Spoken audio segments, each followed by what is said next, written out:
Hello everyone, good morning. Am I audible? Yes, you are Yes. audible as well. Good. Okay, shall we start? Yeah, okay. Yeah, we can start the session. Okay, thanks. Okay, Hey, good so morning, let all. Just a point, Imran. mm, There was some back came regarding the Q&A sessions, right? yes, So I'll what's take up happening? yeah, last 30 minutes, yes. And I have noted that, Yeah. yeah. So okay. So let the team. You can continue with your training, and then let the team. All of us can save our questions. And then let's go about it.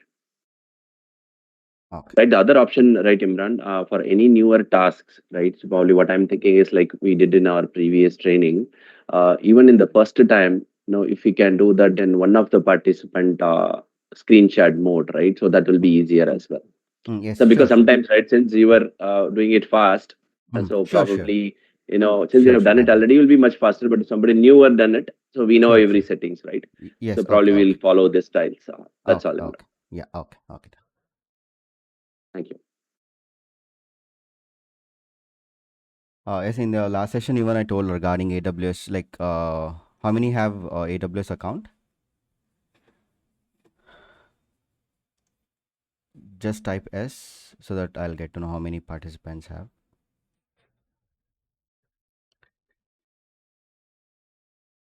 S, okay, many have, fine.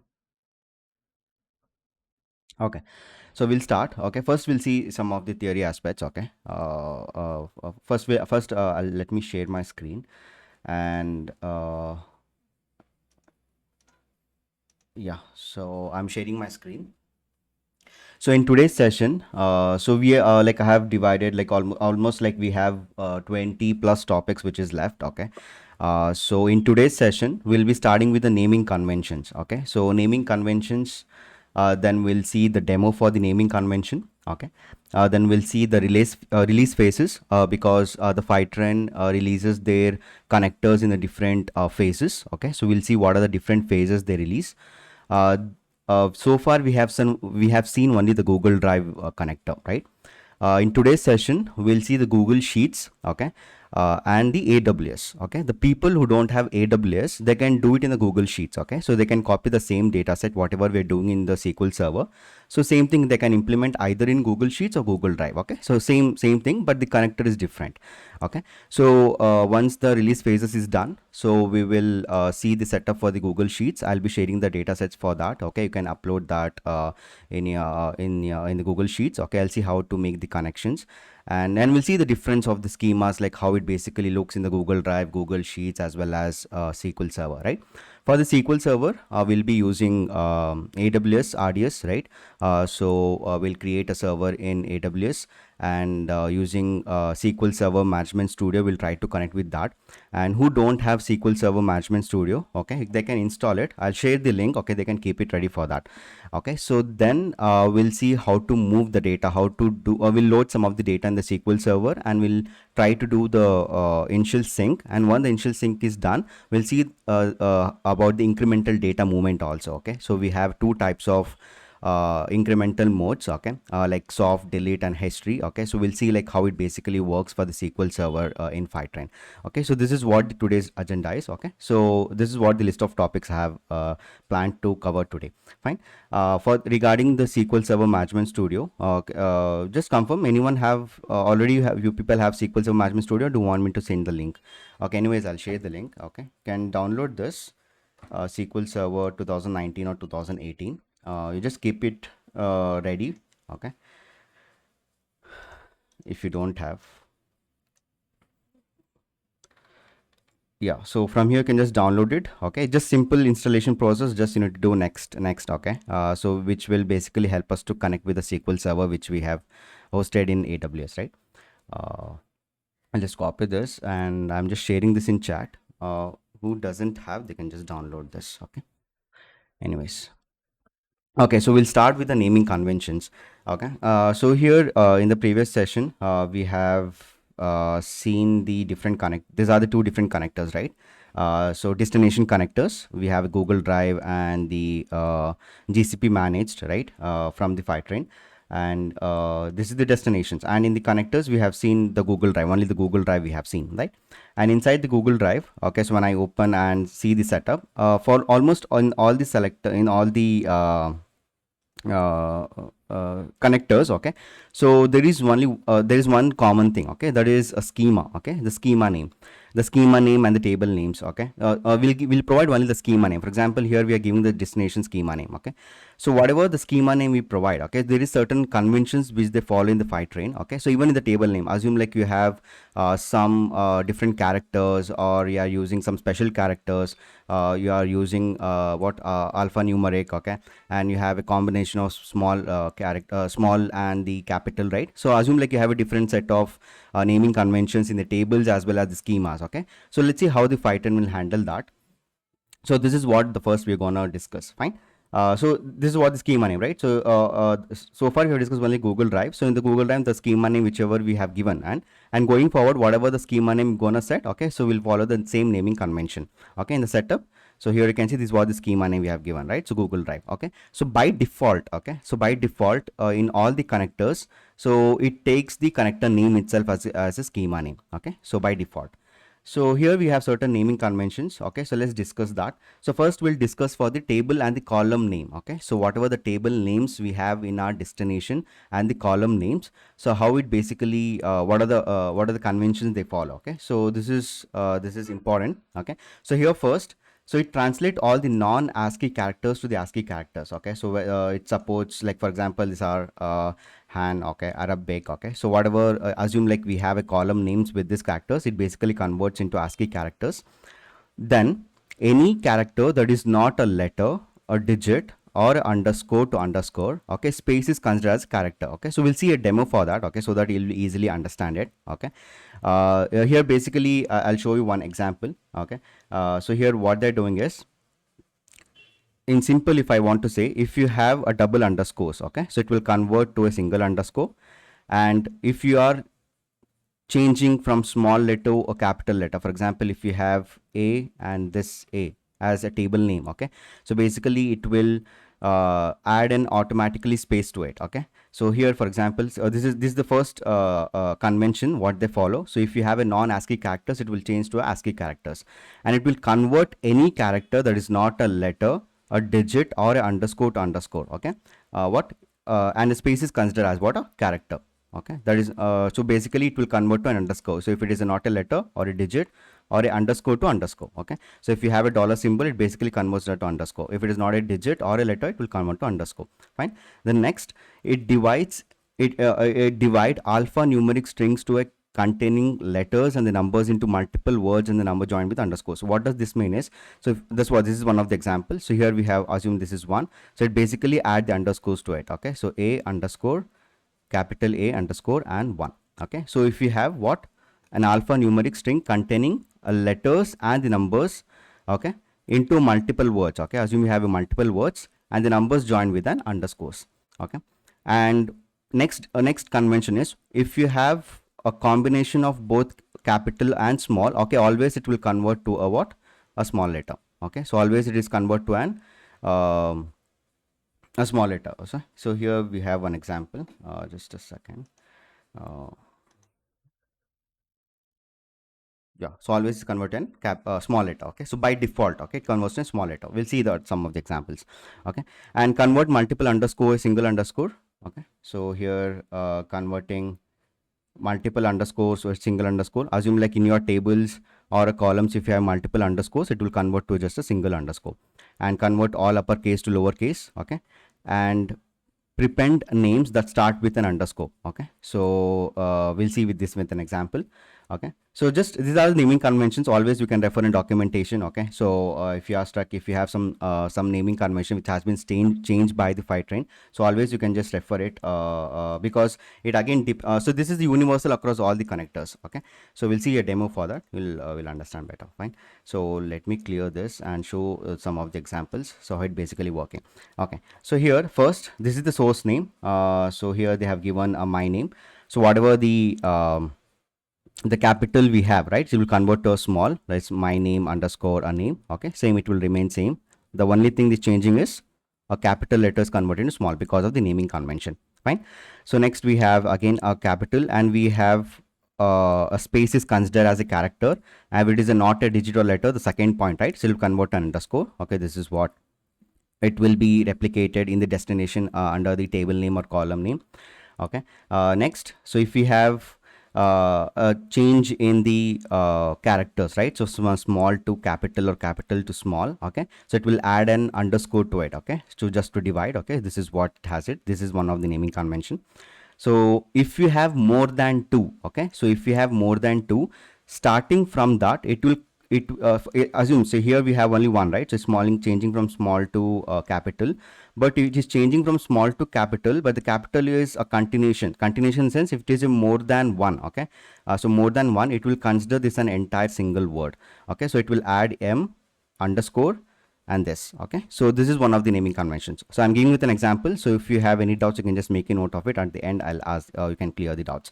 Okay, so here this is one of the naming convention. I hope this point you got it right. So if you have a small letter, okay, small letter, and you have a capital letter which is more than one, okay, so n aim, so of course it will add underscore to it, but it will consider this as a single word. Okay, so this is what the one of the naming convention is. So here again changes, okay, from small to big, and here from the character to a integer or a digit. Okay, so it will add a underscores. Okay, so this is what one of the naming convention. So next again it will add, because it is changing from character to integer, right? And here also it is changing from character to integer, right? So this is what the underscores it has added. And if you have any special characters, so it will add underscore. Okay, this is what we have seen, and this is the small letters it has converted. Fine. And one more example, so here we have that's converted into small letter, y is kept as it is, underscore is kept as it is, because it will convert underscore to underscore. And if you have multiple underscores, it will convert to just a single underscore. Fine. And so if you have a pretend, okay, so if you have some numeric values, okay, so which is starting with some numbers, okay, so it will add, pretend what it will add, okay, underscore, and it's changing the because we have a changes, right, from integer to digit and from small letter to capital. So this is what it has added the underscores here, and rest whatever the small letters we have, it is converted into capital letters. Okay, so if you see broadly, so we have major three conventions. So first is, so if you are changing from small to capital or to integer, it will add the underscores in between, right?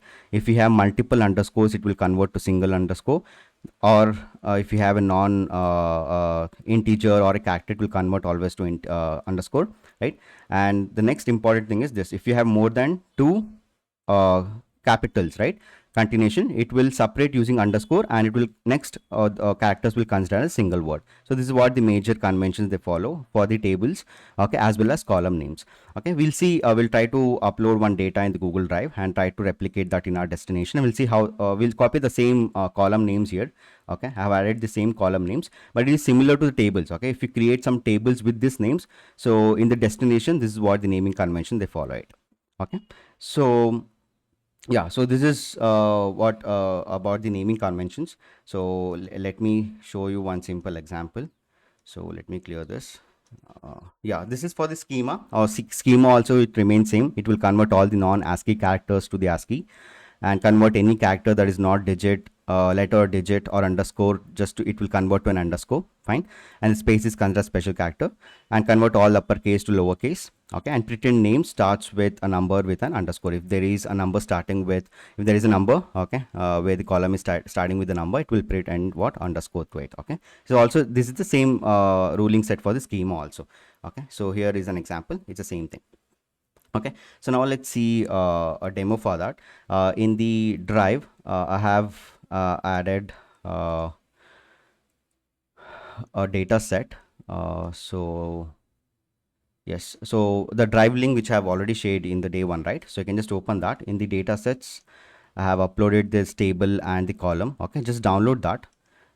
Just download it.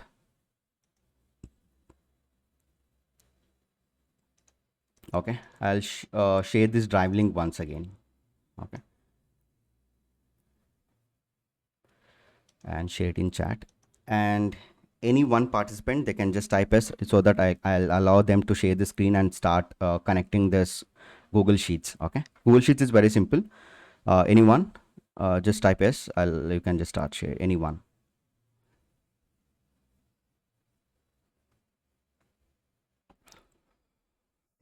Who is willing to share your screen?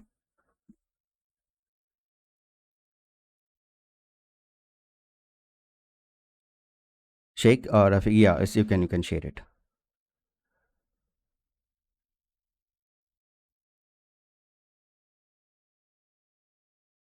Yes. Okay. Okay. So please download the data from the data set.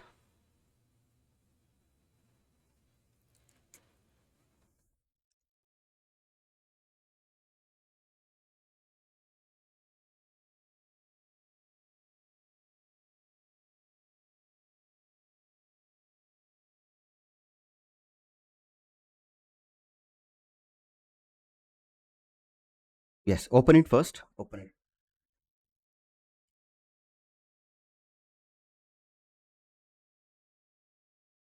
Not this one. Not COVID-19. I have added like table and column. Table and column.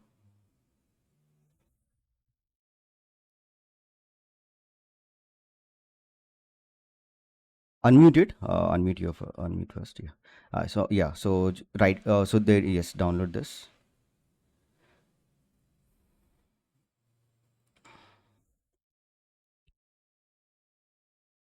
Yes. Open it, please. Yeah. Okay. Hold on. So this is what the data set, right? So I have copied the same naming conventions. You can see like my underscore name, my name, my name. Okay. Almost like I have added a different column names. Okay. So copying all the same naming conventions. I'll see how it basically reflect in my destination. Fine. Okay. So now go to your Google Sheets. Yes. Go to your Google Sheets.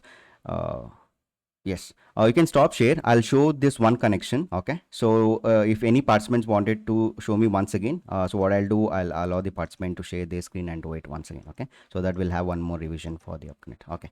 Anyways, so here the data set I have downloaded. So this is what the data set is. Let me download this tables, right? So I'll just download this. Uh, and this is what the data is.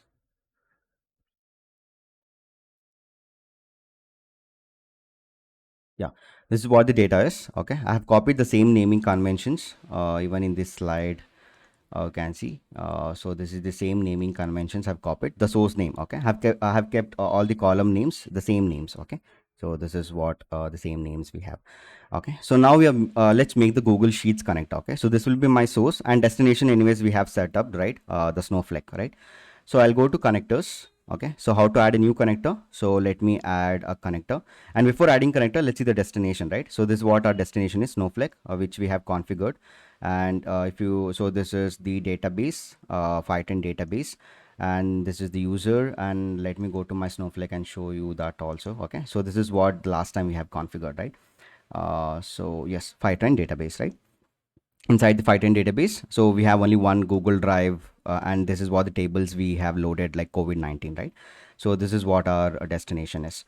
So let me go to my connectors. So right now I'm in connectors. Okay, so make sure you're where you're clicking. Okay, so don't go to destinations and search for Google Sheets. Okay, so our source is a Google Sheets now, right? I'll open this connectors and add connector. And before adding connector, I need to select the destination, right? So I have two destination. One is DCP, which is managed by the Fivetran, and I have a snowflake. I'll select the snowflake and click on continue, fine. And I need to search the sources. So our source is Google Sheets, right? So let me select the Google Sheet and continue setup, fine. So this is what the details which I need to enter it. Okay, so destination is snowflake and destination schema is already selected as Google Sheets. So I told you, right? So so whenever you are configuring any connector, so by default it will take a schema name as its connector name. Okay, and this is you cannot change this. Okay, so once you have created, you cannot change this. In case if you want to change it, then you need to create a new connector and push the data to it and delete the old connector. Okay, so this is the only way it's left. So once we the I mean to say is you cannot change this. Okay, once it's created. So next I need a destination table. Of course, like now I need to set up the Google Sheets, right? So I have a data with me, right? So let me go to my Google Sheets. Just search here Google Sheets, right? So here we have Sheets. Just click onto that sheets, and let me create a new spreadsheet. I'll just give it here as a sample data. Okay, a sample data. This is my sheet name, and let me copy the same data here. Okay, and paste it over here. Fine. So my sheet name is sample data, and this is my table, right? So here, if I come here, so what are the details I need to add? So I need to add the destination schema, that is Google Sheets. I need to add a destination table. So I can add any table like so I'll give the same thing. Okay, so that is sample data. Okay, assume this is sample data. So inside this schema, the table name is sample data. And next I have something like authentication methods. So for different connectors, we have different ways of authentication, right? So here we have the grant access, so that I can give a permission to access all the spreadsheets in my account, or else I can give a specific access to my only one single spreadsheet, right? I'll just go with this authorize a service account. So it's asking me to share this sheet email address, that is their default email address, to my sheet. Okay, so what I'll do, so before sharing this, let me do some simple setup. So this is my data here, right? So here let me add the name range. Okay, so I'll go to my data. So here we have something like name ranges in the sense in the spreadsheet. Okay, so from the Fivetran. Okay, so when you are copying some data from the Google Sheets, I need to set this name ranges. So what is name ranges? Basically, it identifies your columns as well as the rows in the entire spreadsheet. So here I'll click on name range, and I'll add the range here. Okay, so where I'll be getting that name range, go to data, and here we have name ranges. In the data we have a name ranges, and here the name range, I'll just give it as a data itself. We can give any name, and I need to select where is my data is. Okay, so I'll be selecting this is my entire data. This is my entire data, and click on OK. Fine, and click on done. Fine. So I have added my name ranges, and this is what the data is. So I'll go to my dashboard, and first let me share this email address to from this sheet. Okay, so that they can access this. I'll click on share, and here I'll add this email address and click on send, and give the permissions. Okay,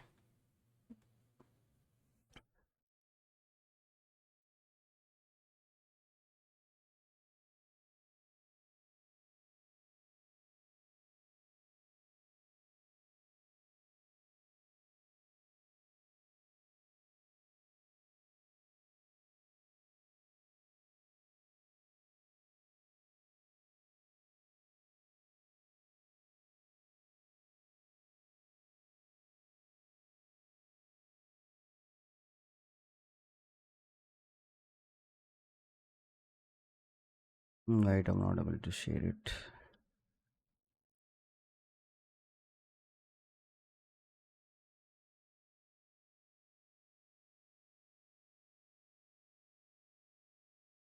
Is anyone getting the same issue? Just let me know in chat.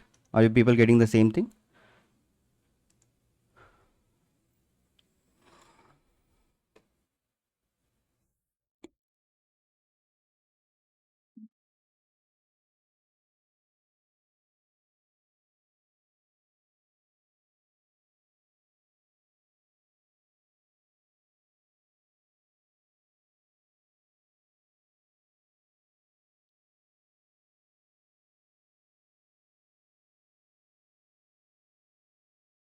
uh I'm just waiting, like so in this share, are you getting the same thing? Like you're not able to access, you cannot share this item. No, no, Imran. Okay, can you just share your screen? Yes, if you're not getting this,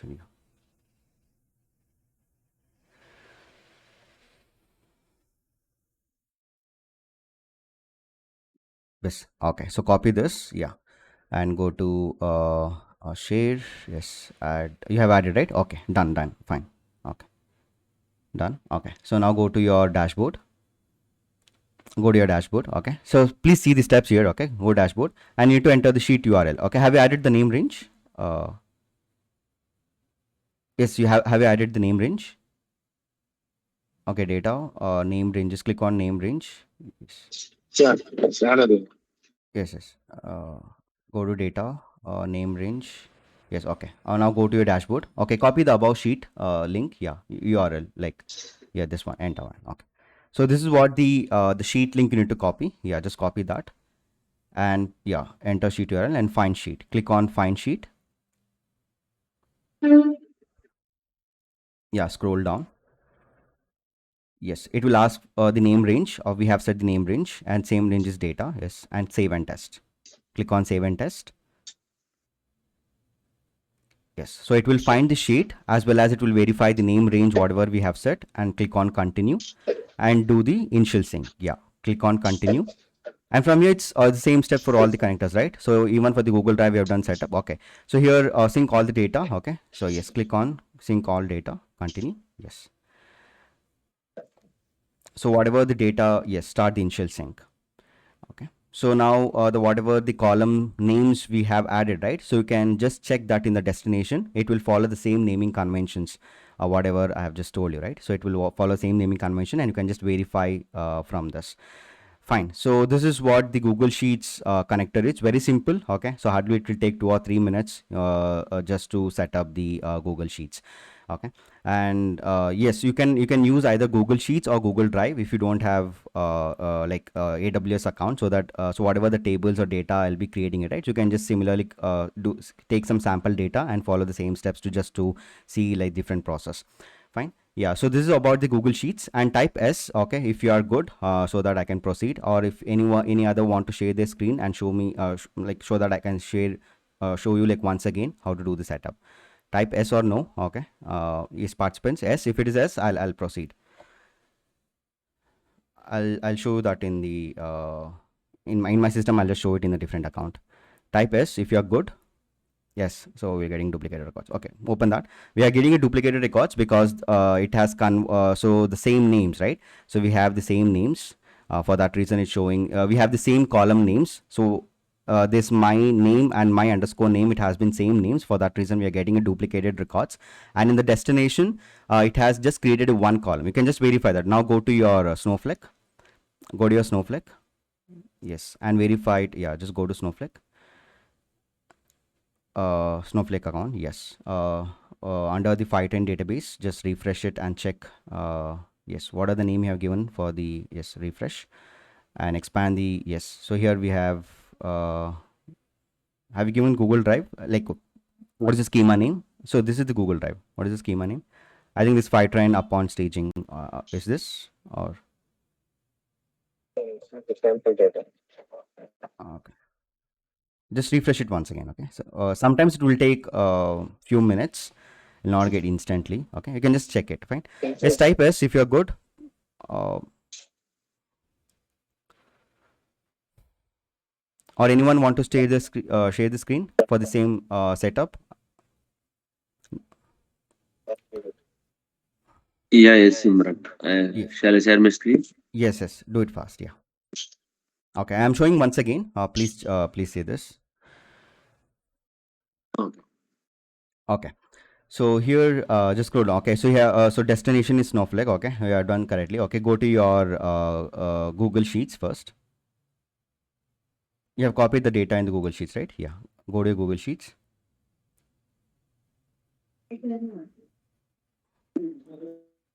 I'm getting unable to validate named. Yeah, files. that's what. Okay. Go to your Google Sheets. This is Yeah. my sheet.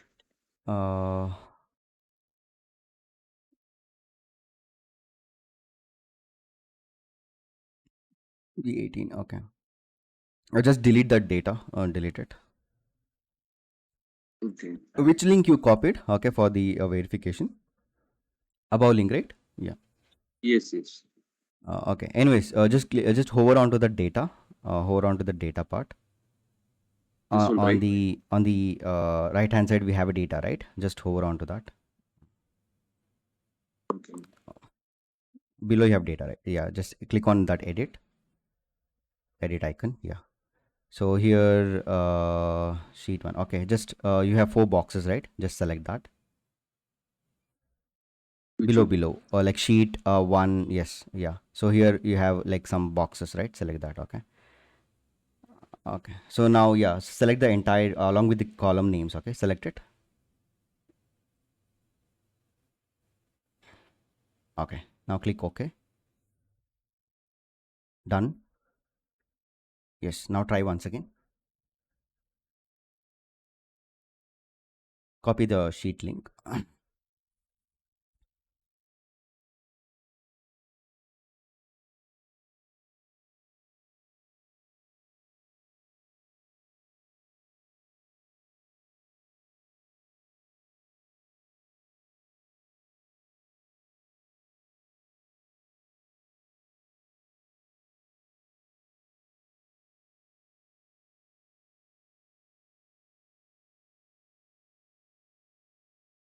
Okay.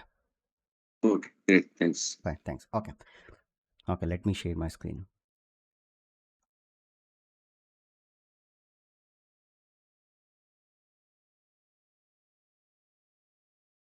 Anyways, I'll show it in my other account.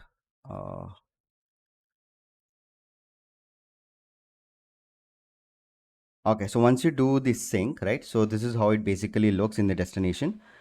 So if I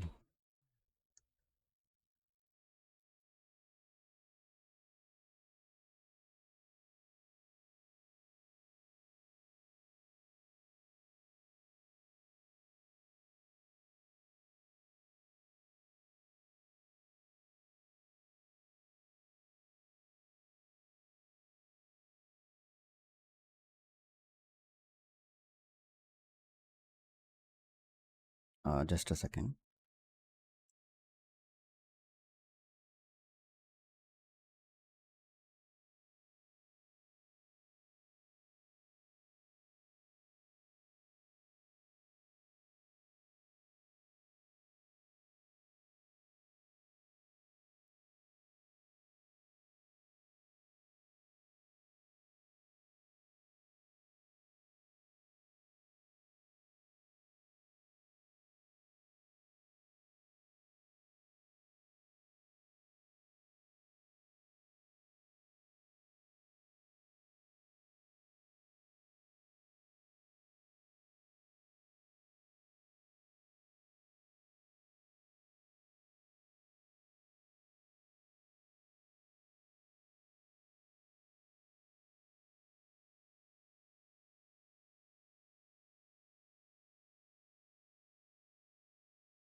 Let me show the table here. Just one second.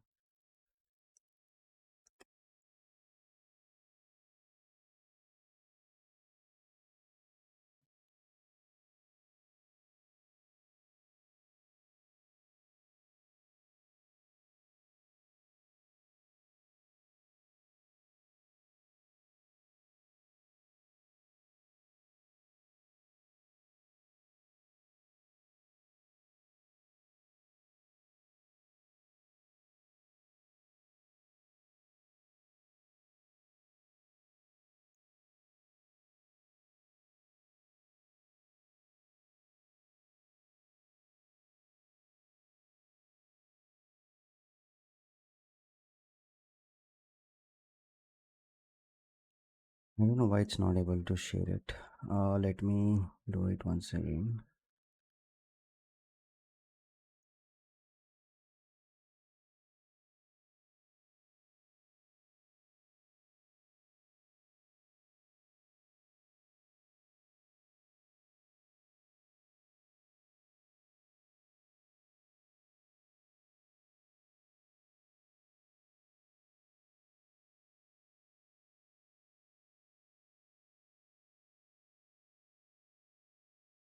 Okay, I've given for the entire Google Sheets. Okay, grant access.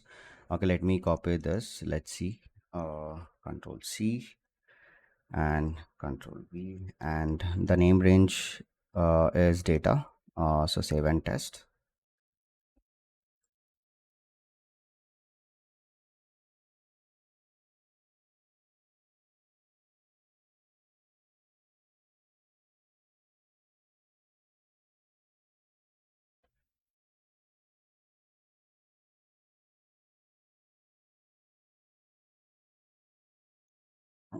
Click on continue. Okay, we'll see that. Okay, so basically here we have two options. So we have like either sync all the data, or else like if you want to block or hash some of the columns. Okay, so we can do hashing and blocking from here. Okay, so even this also is present. For example, if I select it, so I can just I'll get an option to block it. So even if you're not selecting here, after syncing also you can just block it. Okay, so I'll be showing that in the tomorrow session. Okay, so let's do the initial sync. And so if I go to my Snowflake and refresh it, so I've created a schema called Google Sheets, right? So it will be reflected same that.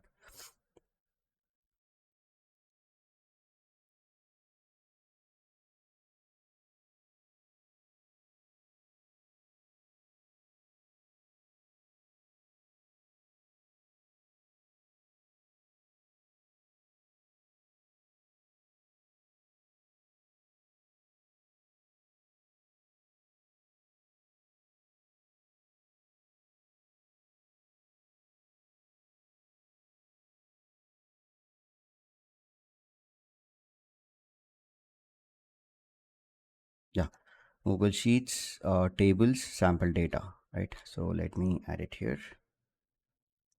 So this was my table name, sample data. So if I do select start from this, yeah.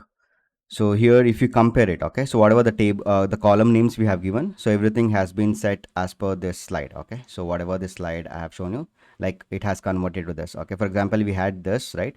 It has just converted to my name underscore C. Okay, so if you check here, so my name underscore C. Okay, so this is what the naming conventions does follow.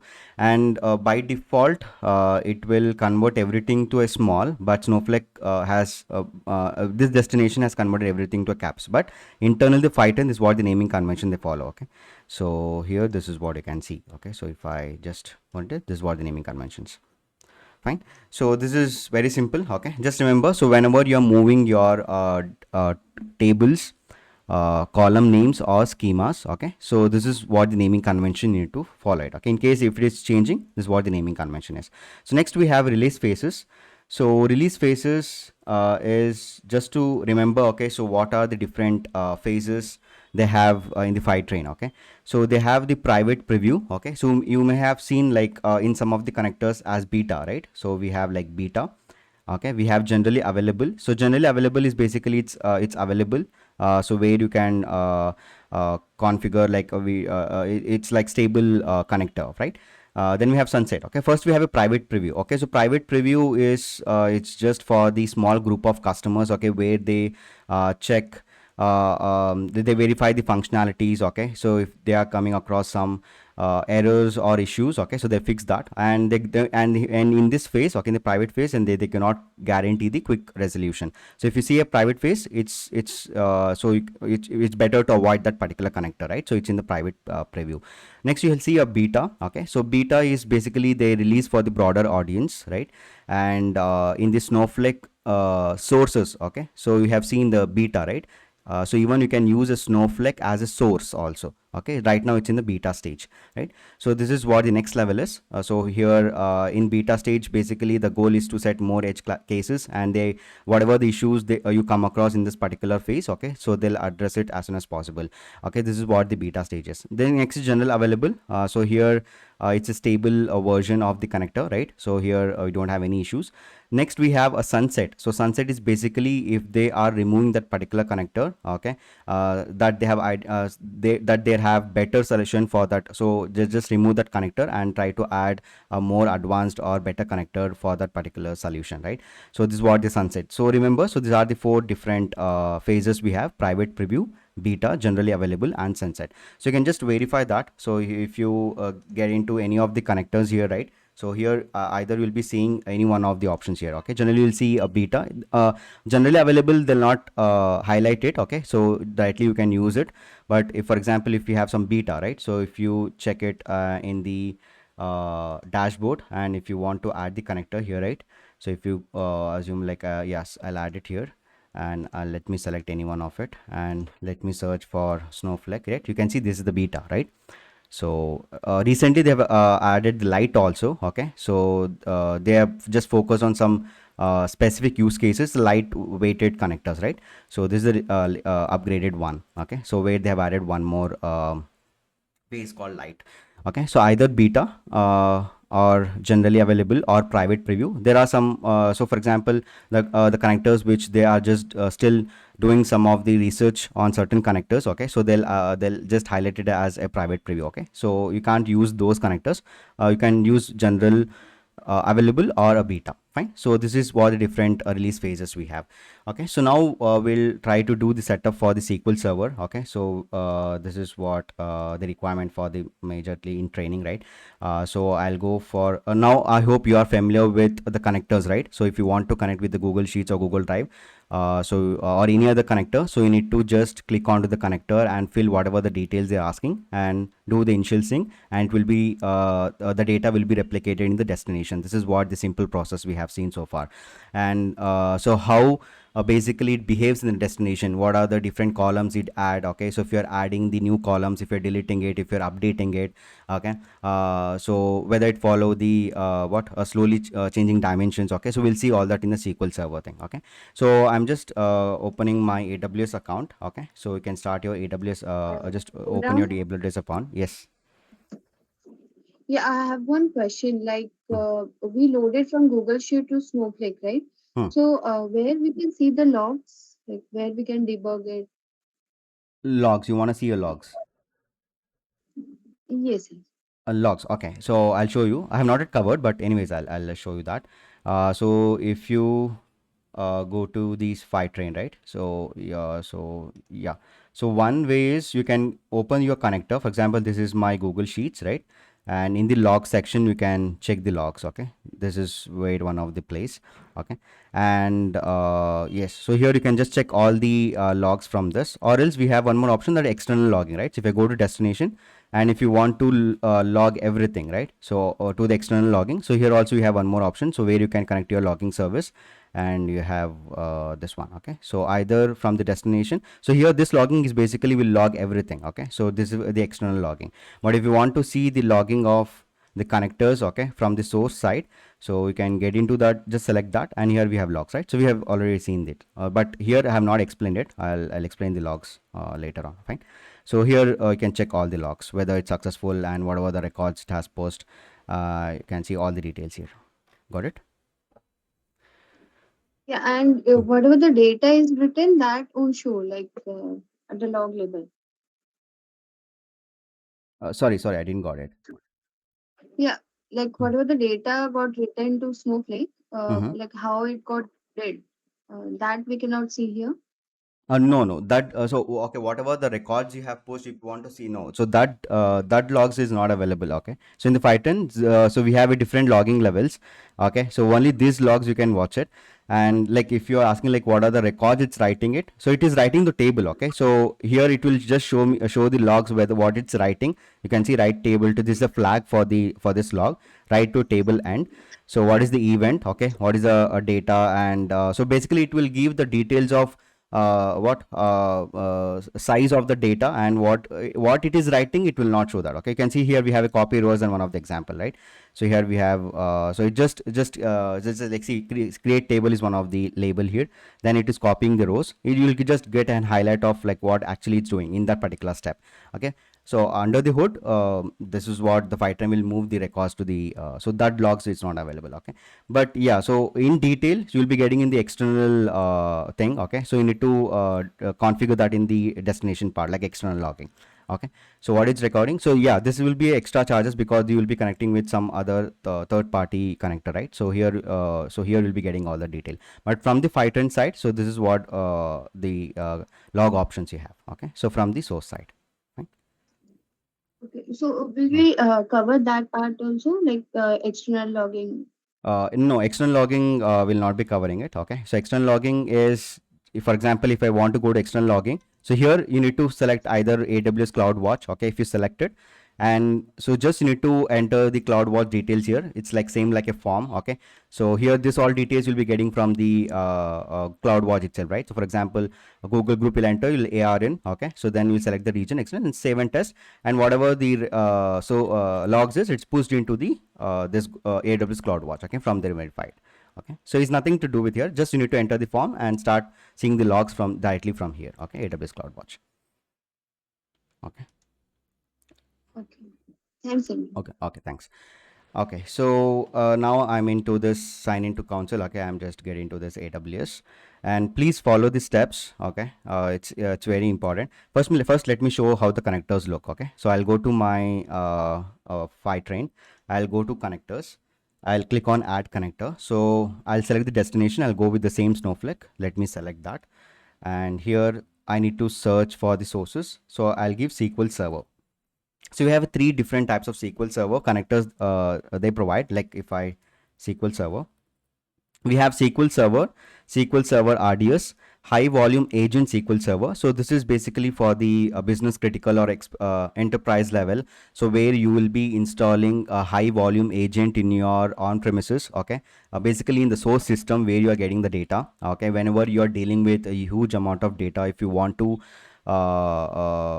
configure that connector. Okay, so this is what the high volume agent will be using it. So I'll be discussing this in detail in tomorrow's session. Okay, so because in this training we are focused on SQL Server, right? So I'll be discussing only these three connectors, but right now we have the SQL Server RDS, and we have one more option. If your SQL Server is in the Google Cloud, you can just select this particular connector. So I'll just select this SQL Server RDS, right? I'll just select that and click on continue setup. Of course, you'll be getting same form. Okay, so the destination is Snowflake, and the schema name SQL Server RDS. So by default, it will take the connector name. I need to enter the host, port, user, password, database, and how I'll be connecting to my connection method. So whether I'll be connecting directly or I'll be using SSH, right? And what is the update mechanism? Okay, so this is what the incremental strategies I need to select. Okay, so this is what, so you can see this is just a simple form. Okay, after filling the simple form, I'm able to connect to the my SQL Server. So I need basically host, port, username, all these details, right? So you can refer to the setup guide. Okay, so they provide screenshots and all the details. Okay, so how to add it, everything. Okay, so in detail. So let's do the setup for the SQL Server now. So now I'm in the AWS. Okay, let me sign into this AWS account.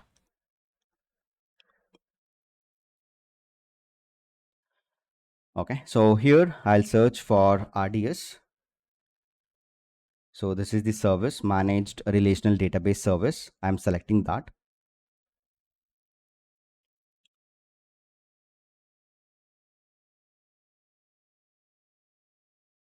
Yeah. So let me create a database. Click on create database. Fine.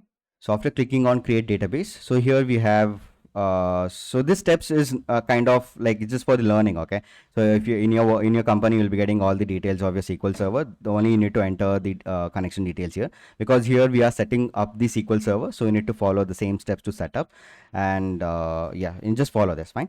So here we have standard and create. Okay, so easy create, basically you'll have like less number of options to configure it. So let me click on easy create itself. Okay, because we need to configure everything in detail. Fine.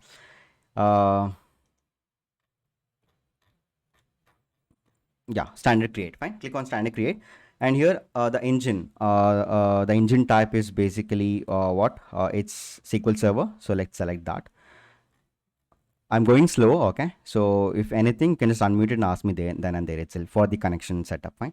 So this is standard create. So next I'm just selecting the engine, that is a Microsoft SQL Server. So rest everything you can keep it default, don't change anything. Then edition, I'll just keep it SQL Server Enterprise Edition. License, I'll go with default 2019. And here the DB instance identifier, I have database too, because I have some other engine which is running. So it's showing database 2. For you, you'll be getting database 1. Okay, what I'll do, I'll just open the notepad. Okay, so and copy some of the things so that while connecting, it will be easy for me. Okay, so this is the DB instance identifier, right? I'll just copy this, and it have name. I have set that to what a database 2. So I'll just keep it default database 2. If you want to change it, you can just change it. Fine, database 2. Fine. Fine. So next, I'll just master username. I'll keep it admin itself. Okay. So master username, it's admin,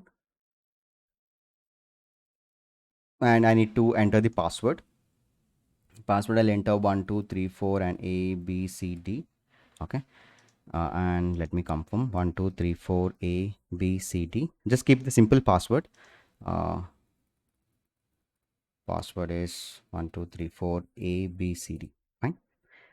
And next is instance configuration. I'll go with the default one. Okay, don't change anything, just keep everything default. And one important thing is public access. Okay, so here for this session we'll be keeping public, but in real time, of course, it will not be in public, right? We'll have certain restrictions, you'll have security groups and everything. Okay, I'm going with S. Okay, so that my engine will be publicly accessed. Okay, and just scroll down, and here under the security groups, not here. Okay, fine, just scroll down. Okay, just don't change anything, keep it everything default. Yes, just only thing, these things you need to add it. What? Just create a standard, select the standard, create. My engine is SQL Server, and once you select it, keep everything default. This is important settings part. Okay, so your instance DB instance name will be database 2, username is admin, and the password I have set 1 2 3 4 and ABCD. And so make it publicly access. Okay, and rest everything is default, and click on create database.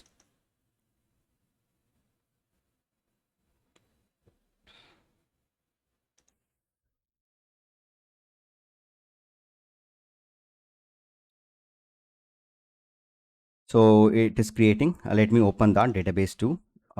So it will take a few minutes. Okay, so meanwhile, I'll open my SQL Server Management Studio, right? I have asked you to download this SQL Server Management Studio. If I just open this, like SS SQL Server Management Studio, I have 2019. I'll just open that.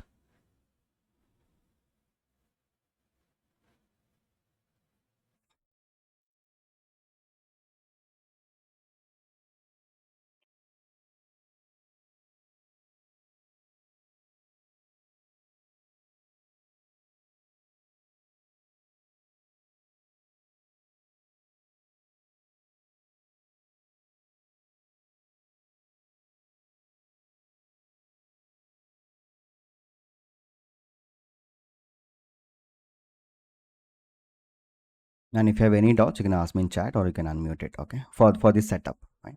Anyways, we'll have last 30 minutes for the discussion. But if you're stuck somewhere, if you don't know like which option to select, let me know. And make a note of this. Okay.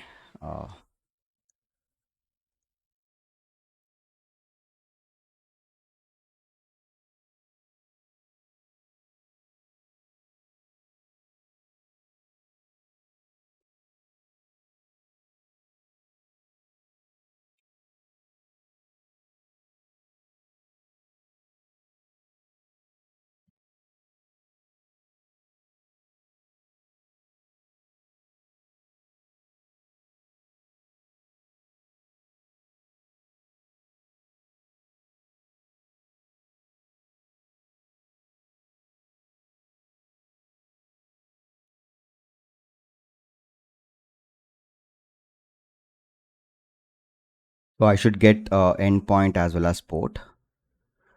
Yes, just open it. This is how it looks. Okay, so once you open SQL Server Management Studio.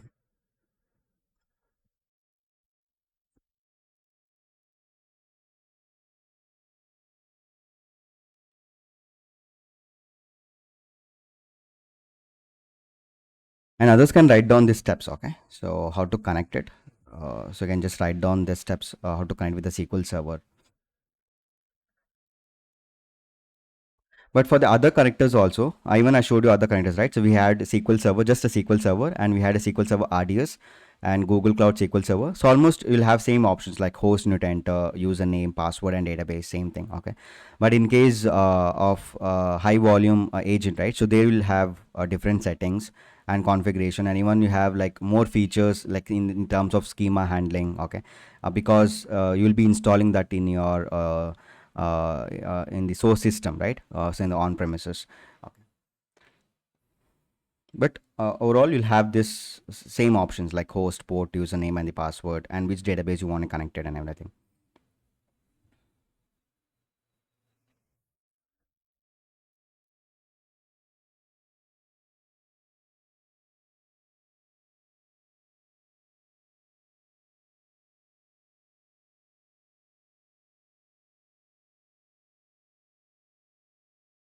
Is there any difference between the SQL Server and the RDS component in the Fivetran? SQL, they have separated the SQL Server and the SQL Server RDS. So if you are specifically using the AWS, okay, that is RDS, Relational Database System, then you will be using SQL Server RDS. But if you have some SQL Server hosted in some generally you have hosted a SQL Server in some servers, right? So you have some username and some endpoints. So if it is not AWS and some other SQL Server, okay, which is generally hosted, then you can use the SQL Server connector. Okay. Okay, the three So major differences. Yeah. Huh. Yes. Yeah. any difference in the parameters or performance or configurations, or is Yes, just of course, specific the to AWS? the performance, yeah, based on the connectors. Okay, so that's what the performance meant. For example, if I go with SQL Server high volume, it's specifically meant for the high volume data. Okay, if you're using that particular connector, okay, SQL Server high volume agent. If you're selecting SQL Server RDS, it means that you are hosted SQL Server in the relational database system. I mean, in the AWS, so you'll be selecting that connector. If you're SQL Server in the GCP, you'll select that GCP connector. If you have some SQL Server, okay, so you're using some endpoints, you're able to access that SQL Server, then you'll go with the normal connector. Okay, this is what the different use cases is, but the parameters remain same almost like 90%. But yes, like for the higher volume, we'll be adding more connection details there. Okay, in terms of performance, only the high volume will be differentiating between this. Okay, all three connectors at one side, and on the other side we have a high volume thing. High volume is only meant for the high volume handling the high volume data. Actually, I done the SQL Server in RDS. So Mhm. I initially tested with not with the RDS connector. I just connected with the normal SQL Server one. So Mhm. it is accessible. Just want Mhm. to know whether any difference between these connectors. No, not such connector. Only the high volume thing is only matters. Okay. Okay. Okay.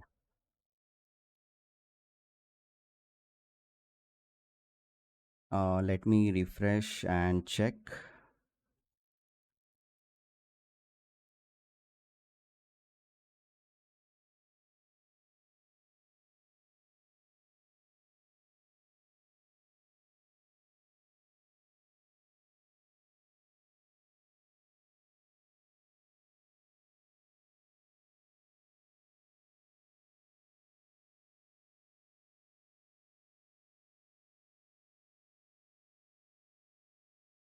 Meantime, the another question that I have is like each and every connection we are doing the initial shim, right? Hmm. Is it mandatory or how it is? Yeah, it's mandatory, no? Because see, once you have done the connection, so you have some initial data, some historical data, which you need to move to your destination, right? So you need to perform that initial sync to start. Okay. So initial sync is basically meant to move the existing records from source to destination. Once the initial sync is done, and next is basically follow your incremental strategies, whatever you have set. Okay. But initial sync is mandatory, of course. Like whatever initial sync is moving the historical data from source to destination. Okay. Okay. So in some cases, let's say we are restoring the data in the, in the target. So in those cases, the initial sync is not required, right? So that's why I'm just. Yeah. So then you need to choose high volume. Okay. High. You can go with SQL Server high volume data, because initial sync. If you're not doing the initial sync, right? So in the transform, because see initial sync, if you don't have any, if you are just restoring it, then the connectors you need to select. Okay, so based on that requirement, that's what you need to specifically choose it.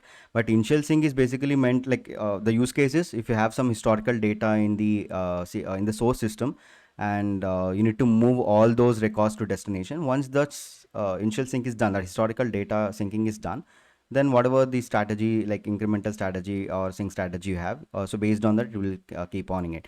In case if you don't require the initial sync, then you need to select the different connector type. Okay, so what will be your source, and based on that, but yes, the options will be there, but we need to check for and it will be under high volume. Okay, high volume setup is very difficult. Okay, of course I'll not be showing that, but I'll be explaining all its features. Okay, how to do it, because for the high volume we need some dedicated servers for that. Okay, and we need source and destination systems. I'll show that its architecture, how it basically looks, and its features. Okay, in the session. Okay.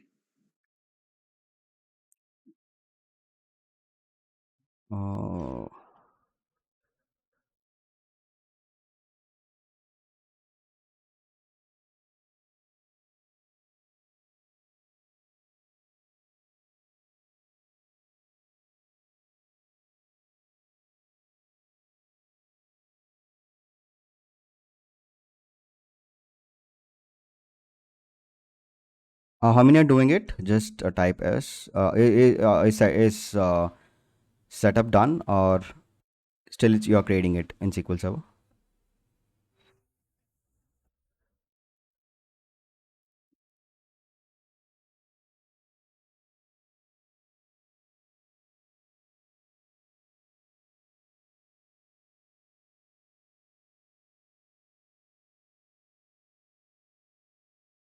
Okay, Rajaram setup is done. Okay.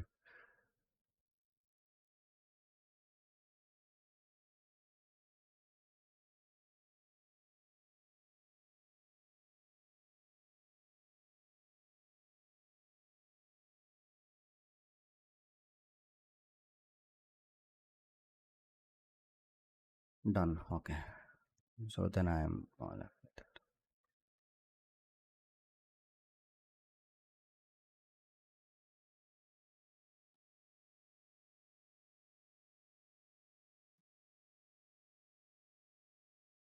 Once I get the endpoint, we'll start. Okay.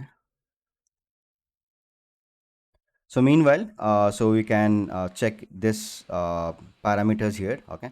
So connection instructions. So either connect with using SSH. Okay, we have different connection options. Okay, we'll see that in security thing. So here we have like from here. Okay, from step 2, just verify it, like whether you have all this configuration set up. For example, so this will be your database name, right? So whatever the database name is, and make sure it is publicly accessible. Okay, and so the next setting is I need the endpoint and port. Make a note of this endpoint and a port. And next we need to allow some of the uh, so basically I need to do settings for the security groups, right? So here just edit the security groups, and in the inbound rules I need to add the IP source IP addresses. Okay, so which is provided by the Fivetran itself. So if you go to the Fivetran IP address, so here Fivetran provides some default IP addresses, okay, based on the service you're using. For example, if you are using AWS, and if you have selected in the Virginia, this is what the IP addresses, default IP addresses across all the connectors. Okay, so which will allow for the access. Okay, so this is the IP address for this, and this is what the range. Either you can select. So if I'm selecting this, so this is what you can see. So I need to basically add that custom TCP here and click on save. Okay, just go through this.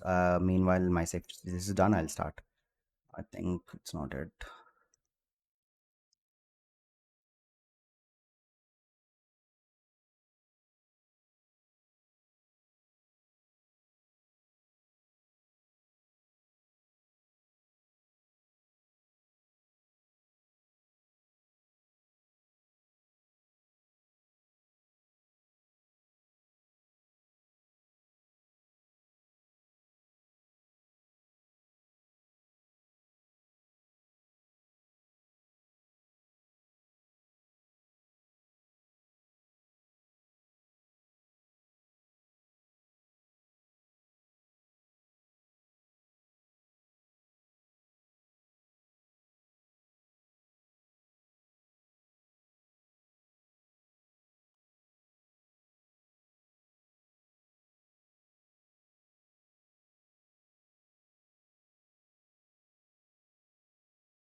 Yes, the people who has done, can you share your screen? I'll just show you there itself. Okay. So rather than wasting, by the time even I'll show you once again later on. Yeah. Anyone willing to share the screen? Yeah, I will share my screen. Yeah.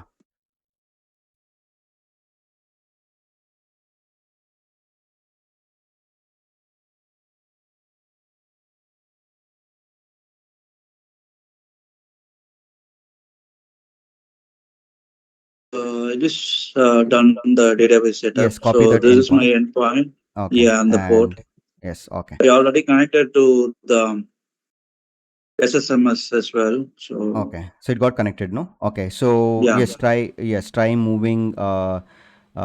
Just open the. I just created Okay. some sample tables Okay, and okay, because data. you've already done it, no? Stop it because others Yeah, will then get confused and will have the issues, yeah. okay? Anyways, hold on, okay? So I'll just show because this is what the step I need to show how to connect with the SSMS. What you can do is just test it, moving the data and do some initial sync, okay? Others like who are left with, who want to connect with the SSMS? Anyone? Because you already done it. Uh, why it's taking too long? I don't know. Okay, let me start this also.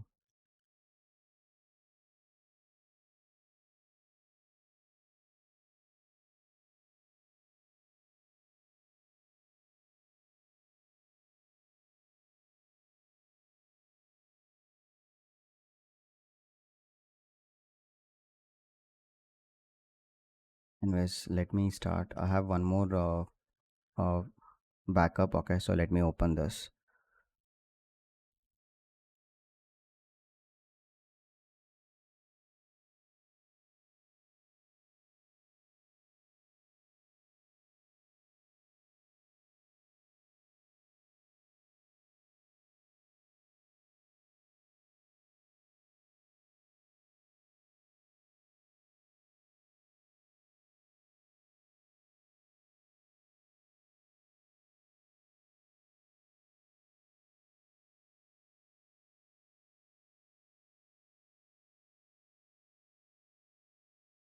Okay, so I have other connector. Okay, so it's I'll just copy this also.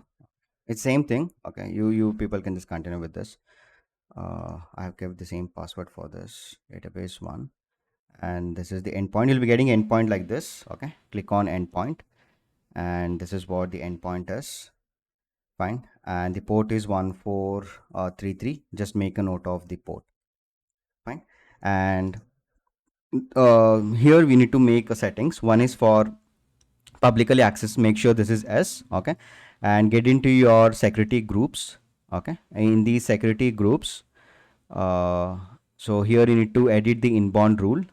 So here if I click on to the security groups ID and y- uh,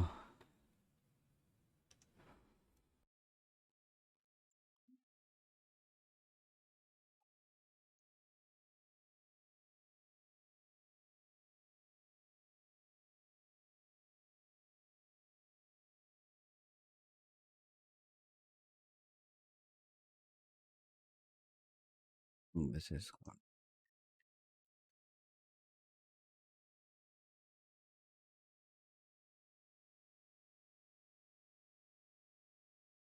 click on edit. Okay, and here you need to just add a custom TCP. Okay, so after adding the custom TCP, just copy paste this what IP address. So from where you'll be getting this IP address, from your uh, setup guide, right? So if you open it, see same sims whatever I've just showed you. Okay, so you need to copy, make sure it's publicly accessible. This is your endpoint, this is the port. Okay, and in the security groups, get into the security groups, click on inbound rules, edit the inbound rule, and add the custom TCP. Okay, just open this Fivetran IP address, and this is what you need to copy it. Okay, 3239.194. Okay, I have added the same thing here. So if you just check, it's the same thing. Okay, so just click on save. Okay, so once you have saved, so our SQL server setup is done. So now I need to connect to my SQL server. Okay, so this SQL server, I mean like to this, right? So I need to enter the server name. So my server name will be the host name, right? So let me copy this host name, So I'll copy this, and this is my server name, and the password is SQL Server authentication. So login is admin. It's admin, and the password I've said 1234 A B C D, and click on connect.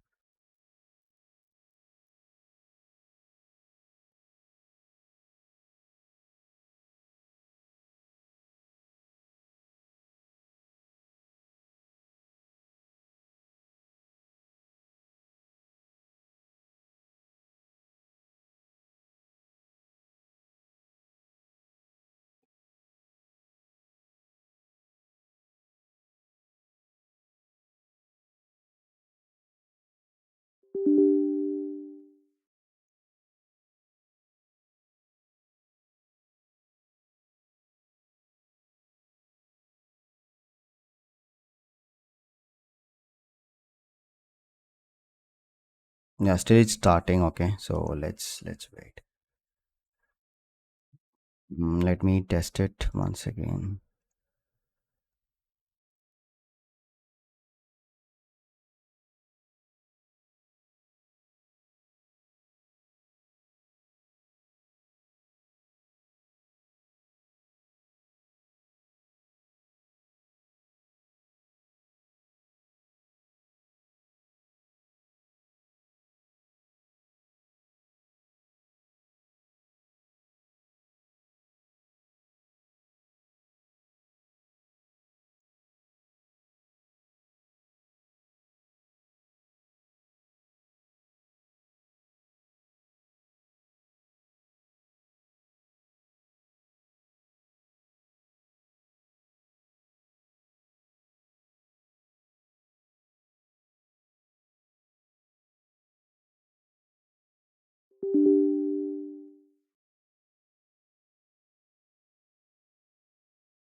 Hold on just a second. So let me connect it.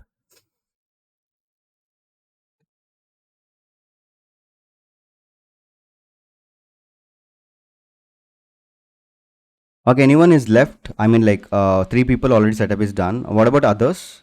Like, is setup done, or you are doing it along with me? Just confirm it in chat.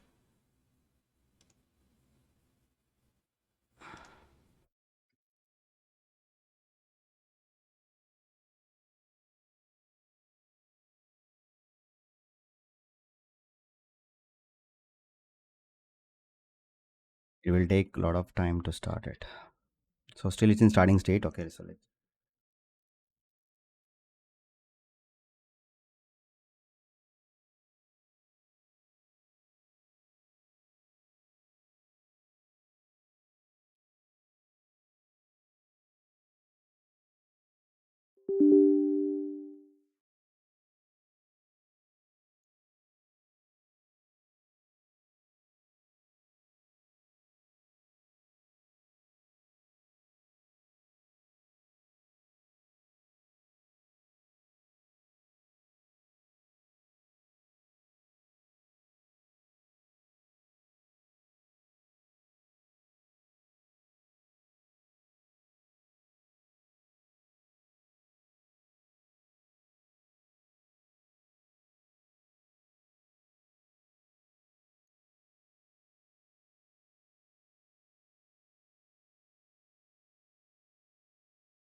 Okay, it's taking time. Okay, so we will pause it here. Okay, so meanwhile we discuss other topics. Okay, so that will not waste our time here. Okay. Once it starts, no, we'll start from this point.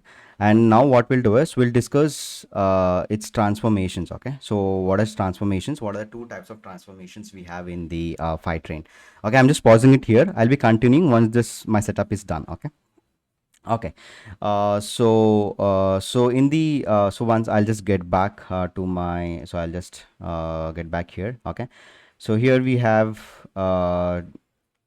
discuss only these two, right? So we have connectors, we have destination, and we have something like transformations. When I hover onto this transformation, so basically I'll be getting an option, okay, to select the destination, to which destination I need to perform the transformation. Because it is, for example, if I select this GCP managed, so right now I am inside this GCP managed, okay, so where I can add the multiple transformations under this particular GCP managed. So here, if you hover onto this transformations, so either I'll be getting what, a current destination, or else I'll be getting a selected destination, right? So right now I'm in the GCP managed, and I can just get started by clicking onto this. For example, if I want to go to the other destinations, I'll be selecting this Snowflake. So right now I'm moving to the what, a Snowflake destination, right? So this way you can just switch it, switch back to different destination as per your, like, where you want to transform your data. Fine. So here, so let me go to the Snowflake destination. Right now I'm in the Snowflake destination, right? Inside this Snowflake destination, so here I have so here we have a get started. Okay, so here we have two ways how we can transform the data. So let me click onto this get started. Okay, so here we have a quick start. Okay, and one we have a data DBT core integration. Okay, so let's understand this. Fine. So here in the first option, okay, so they have made many updates. Okay, so before they had a quick start with the models. Okay, so what it before how it was is, so here if you just selecting this option, okay, you'll get an UI to enter a SQL query, right? So SQL query, and it will transform the data in the destination. So how first let's understand how this transformation basically is working. So we have the source system, right? So we are loading into our destination, and we, with help of Fivetran, right? So it's basically the data replication happens, and once you load the data into your destination, if you are using a Fivetran transformation, it will transform the data, okay, in the destination itself. In the, what I mean is, you'll be having a raw data with you all. Okay, you'll be having a raw data, and on that raw data it will performing what, it will perform a transformation, and it will be a different schema. Okay, so always if your transformation is failing for some reasons, okay, so always your raw data will be available in destination. You can make changes, or whatever it is, you can make the transformations on that. Okay, just so remember, so once the data has been loaded into your destination, then you can apply what, transformations, which will be the transformation will be done in the destination side itself. Okay, so we have a two types of transformation types in the Fivetran. We have a quick start, and we have a DBT core integration. So what is this a quick start is? So here we have a pre-built data models. So it is not for all the connectors. Okay, so they have a set of defined connectors, okay, for which we can use this data models. Okay, so here what does this is no code transformation. So here it's set up transformation within a minute. Okay, so it's like a kind of a form which you need to enter it. Okay, use data models for more than 15 connectors. Right now it's only available for 15 connectors. I'll show you which are connectors. And for each transformation, correct status and history lag. So all the logs will be available for this quick start model. Okay, for quick start transformation. And other we have something like DBT. Okay, so we have a DBT core. Okay, so first let me explain this quick start, then we'll come to this DBT core. Okay, so for the quick start, so if I search here like uh, quick start transformation for the Fivetran.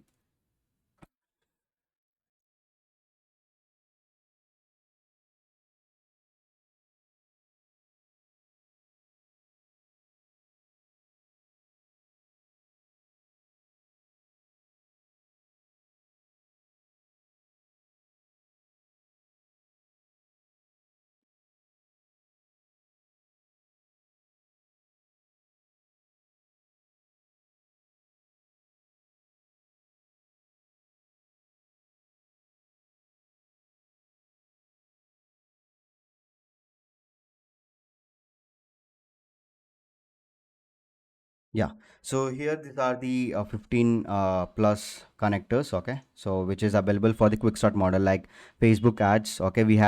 We'll be seeing this example like Fivetran log connector, okay. We have something like Fivetran log connector which has inbuilt what more data models, okay, so which will be doing the transformation in the destination, okay. It's basically a log connector. So this is the other way, okay. So we have three types of logs now, okay. So one log you can do for the external logging, right? You can connect with the AWS CloudWatch, and one logging you can check in the source side, okay, under the log section. And one you have something like Fivetran log connector, okay. This Fivetran log connector is a data model, and whatever the logs you have, right, so everything will be can be checked in the destination side. So here we have like again GitHub, okay, Google, this we call as sources, okay, for the transformation. Like we have Jira, we have Microsoft, it's basically all marketing tools, okay. So we have say Salesforce, Shopify, Stripe, Desktop. So only for these connectors we have quick start data model, okay. So we'll see one of the example. It's very simple. So if I go to my dashboard here, and right now I'm in this Snowflake destination, right? So let me click on install data model, okay. So if I click on install data model, I need to select what is the source type, okay, because I don't have source type. So I told you, right, so the sources is only available only for this 15 connectors, okay. Let me go to the connectors, and first let's add a source, okay. So we have a source, let me select the Snowflake destination. So we have something like Fivetran log connector, okay. So Fivetran log is basically a connector which help us to just check the logs, okay, for our account, okay. I'll be selecting this Fivetran log and click on continue setup, and so here just we need to add the destination schema and just do save and test. So where it will create a source as a Fivetran log, okay. So right now it's validating, so it will verify it, its credentials, basically our account details, and our connector is setup is done, okay. So Fivetran log is a inbuilt connector, okay, by the Fivetran itself for the logging purpose. So let me click on continue here, and yes, so this setup is done. So I want to sync all the data, so or else like if I want to block it or some sensitive data I can do it like clicking on continue, okay. So even it will comes with the initial sync, okay. So here I can start the initial sync. So all the logs, okay, so whatever the logs we had, so it will everything, the historical logs will be synced to our destination under this particular under this schema, right? So we'll check that later, okay. So now I'll go to transformations. So under the Snowflake destination, okay, so now if I check, okay, I want to go with the quick models, okay. So let's get started. I want to install the data models, and under the source now I'm able to see a Fivetran log. So remember, so this is not available for all the connectors, it's available only for this connectors, okay. So only for this connectors, this is will be acting as a source, okay, as a source type. So right now I have Fivetran log. And what is the connector? So connector is Fivetran log, and these are the inbuilt output models, okay. So it comes with Fivetran log audit table, okay, connector daily events, okay, schema changing log, transformation status, okay, and MAR destination history, like for the monthly active rows, okay, if you want to see the usage and everything, okay. So this is the pre-built models from the Fivetran itself, right? So this is what the data models for this particular connector we have, okay. So here I need to schedule it, okay. It comes with three different scheduling. So it's same for all the quick start models, okay. So first we have a fully integrated. So inside, if I select the fully integrated, so here the Fivetran will run all the transformation after each upstream connector synced, okay. So it's basically here it's fully integrated based on the syncing, okay. It will automatically start. So here we don't have any options to configure like at what time the transformation has to start, okay. So for the fully integrated, we have a partially integrated. So here if I select the partially integrated, I can select the day selection, okay, and the frequency, okay. So for every 1 hour or 1 minute or 5 minutes, okay. So along with the day selection, this is a partially integrated. And we have completely independent, okay. So where I can select some specific runtime also, right? So here you can see we can select the frequency, okay, and even the select the runtime, okay. So we have this even two options for the independent, okay. So for this I'll just go with fully integrated. We'll see this independent partially for the DBT connectors, okay. So fully integrated. So here I'll just click on save. So once I click on save, so my transformations, 5 transformations are active, okay, for this particular connector, and this is what the transformation is. So right now stating is pending because it will run daily at 7:37 a.m. So if you want to run it manually, right, so I can just click on run now, okay. If I click on run now, so it will schedule it and it will start what this transformation, okay. So if you want to manually trigger it, always you'll have an option of starting, okay. You can see right now it's running, And so this is the data lineage graph, okay, because so these all are interconnected, so all these models are interconnected, okay.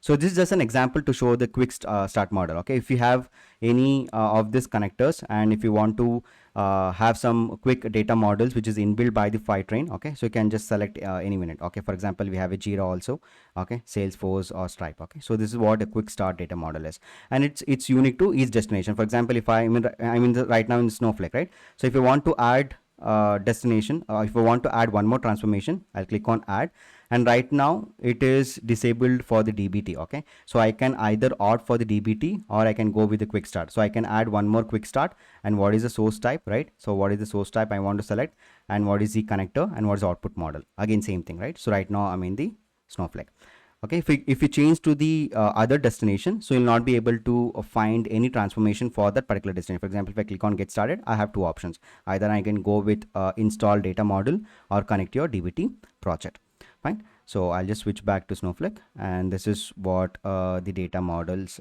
for the Fivetran connector we have. Okay, so even in the connector you can see, so I think this initial sync is done. So we have Fivetran, yes, it's syncing the data. So even I can just verify it from the Snowflake. I'll go to Snowflake and let me restart here, and here you can see, so we have a Fivetran log.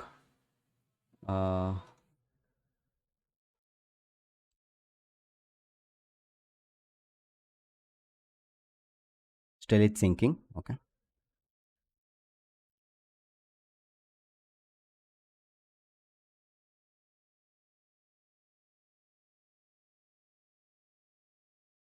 Yeah, still syncing, it will take time, okay.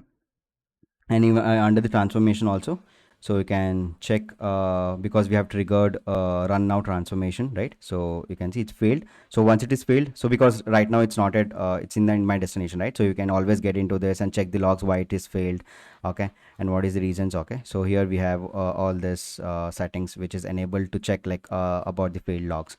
So schedule, because whatever we have scheduled it, right?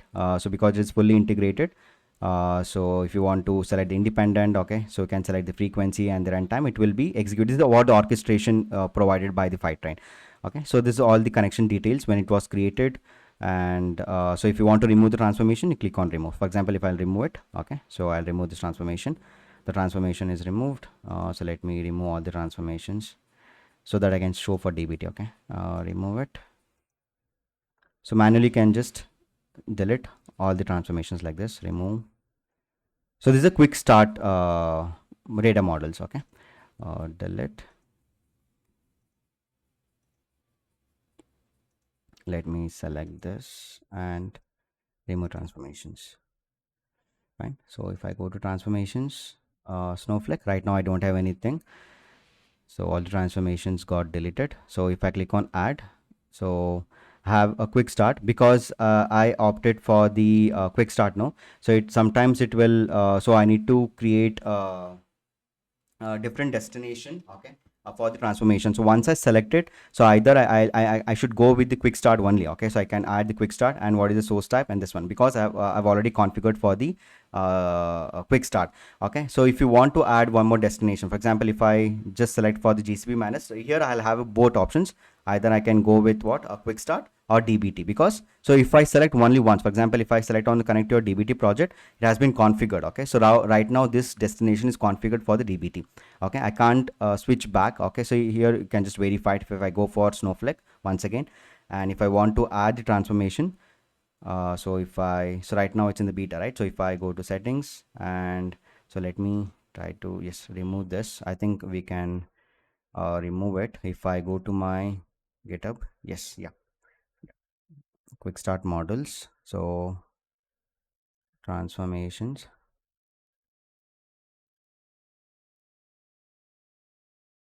yeah. So we need to either delete it, okay. So here we have, so once you're configured, okay, what I mean to say here is, once for the specific destination, so we have a destination.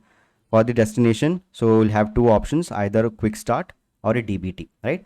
If you're configured for the DBT, so if you want to add a new transformation, so you need to add a new transformation within the quick start itself. You can't switch back to quick data models as a DBT simultaneously. Okay, if you want to completely switch back, okay, so you need to delete all these data models, okay, all these older transformations, then you need to get back to this DBT. What I mean is you can simultaneously use both quick start and DBT. Okay, I hope this part is clear, right? So either you can go with the quick start models, and if you want to add more transformation, you can add it in the quick start itself. You can add it in, you can't add it in the DBT. Okay, if you're configured in DBT, you can only use in the DBT. You can't go with the quick start. Fine. So either need to select, okay, based on your requirement. So if you want to switch it within the same destination, make sure you delete all those transformations and get back to that particular whatever the transformation is required. Okay, so now let me explain what actually the DBT is. Okay, so let me check if it is configured or still it's starting. Okay, it's available. Let me verify it from this section.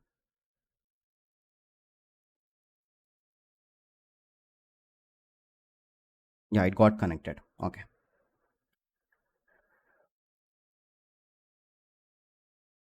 Okay, it got connected. Anyways, we'll complete first this DBT thing, then I'll come to this Snowflake. Okay, so that will not switch back. Fine. So here in the transformation, this is what, and let's understand what actually the DBT is.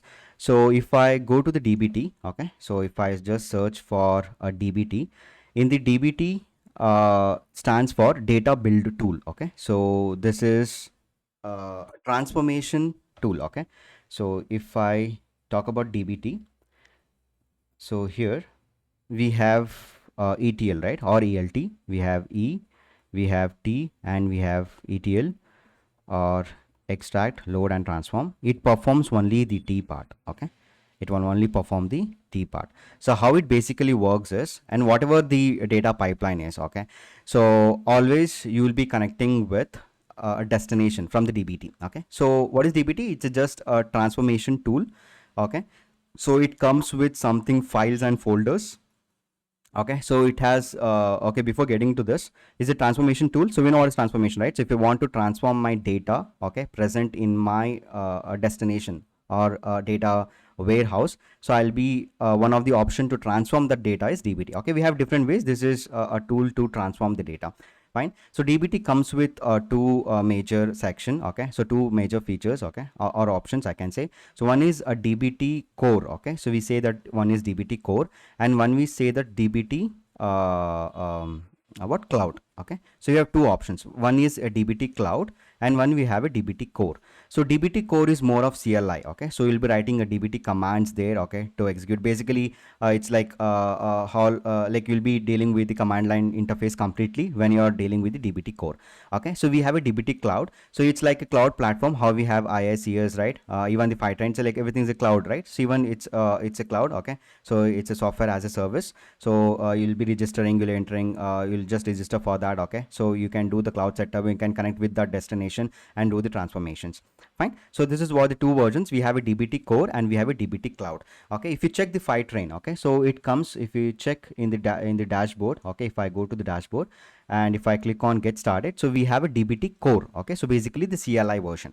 Okay, so it supports the CLI version. So here we have a DBT core integration, so where I can connect to my destination. So how how its architecture looks. So here again this way. Okay, so if I want to draw the end to end, we have the source systems, right? And I'll be loading that into destination. Okay, so assume my destination is now Snowflake, right? So my destination is Snowflake, and I have just done the initial sync with help of Fivetran. Okay, whatever the requirement is, so I've done the data replication to from source, that is SQL Server. Okay, from SQL Server I have moved to the destination Snowflake. So now I want to transform the data. Okay, I have a number of tables here, right? So tables and whatever it is, and I want to transform the data. So one option is, so anyways we don't have SQL Server quick start data models from the Fivetran, so I can avoid it. I have the only option to what, transform the data. Okay, even it comes with orchestration, that is we have a DBT core, right? So we have a DBT core. So what does it do? So DBT core, okay, so this is my system. Okay, so this is my local system. Okay, so I'll be installing my DBT core here, right? So in specific environment, okay, if you have some specific environment, you will be installing the DBT core. After installation is done, so I'll be connecting to my this destination. Okay, so in this basically when I tell installation, so I'll be installing in my local system. I'll be entering all my connection details, like what is my Snowflake account, username, password, database, okay, and schema name. Okay, so everything, all the connection details, I'll be entering it. And so now right now I'm connected to my Snowflake account. Okay, so now, so I need to connect, okay, because this is my local system. I've installed my DBT core. I need to connect this. So even this is connected with the GitHub repository. Okay, so we have a repository Git.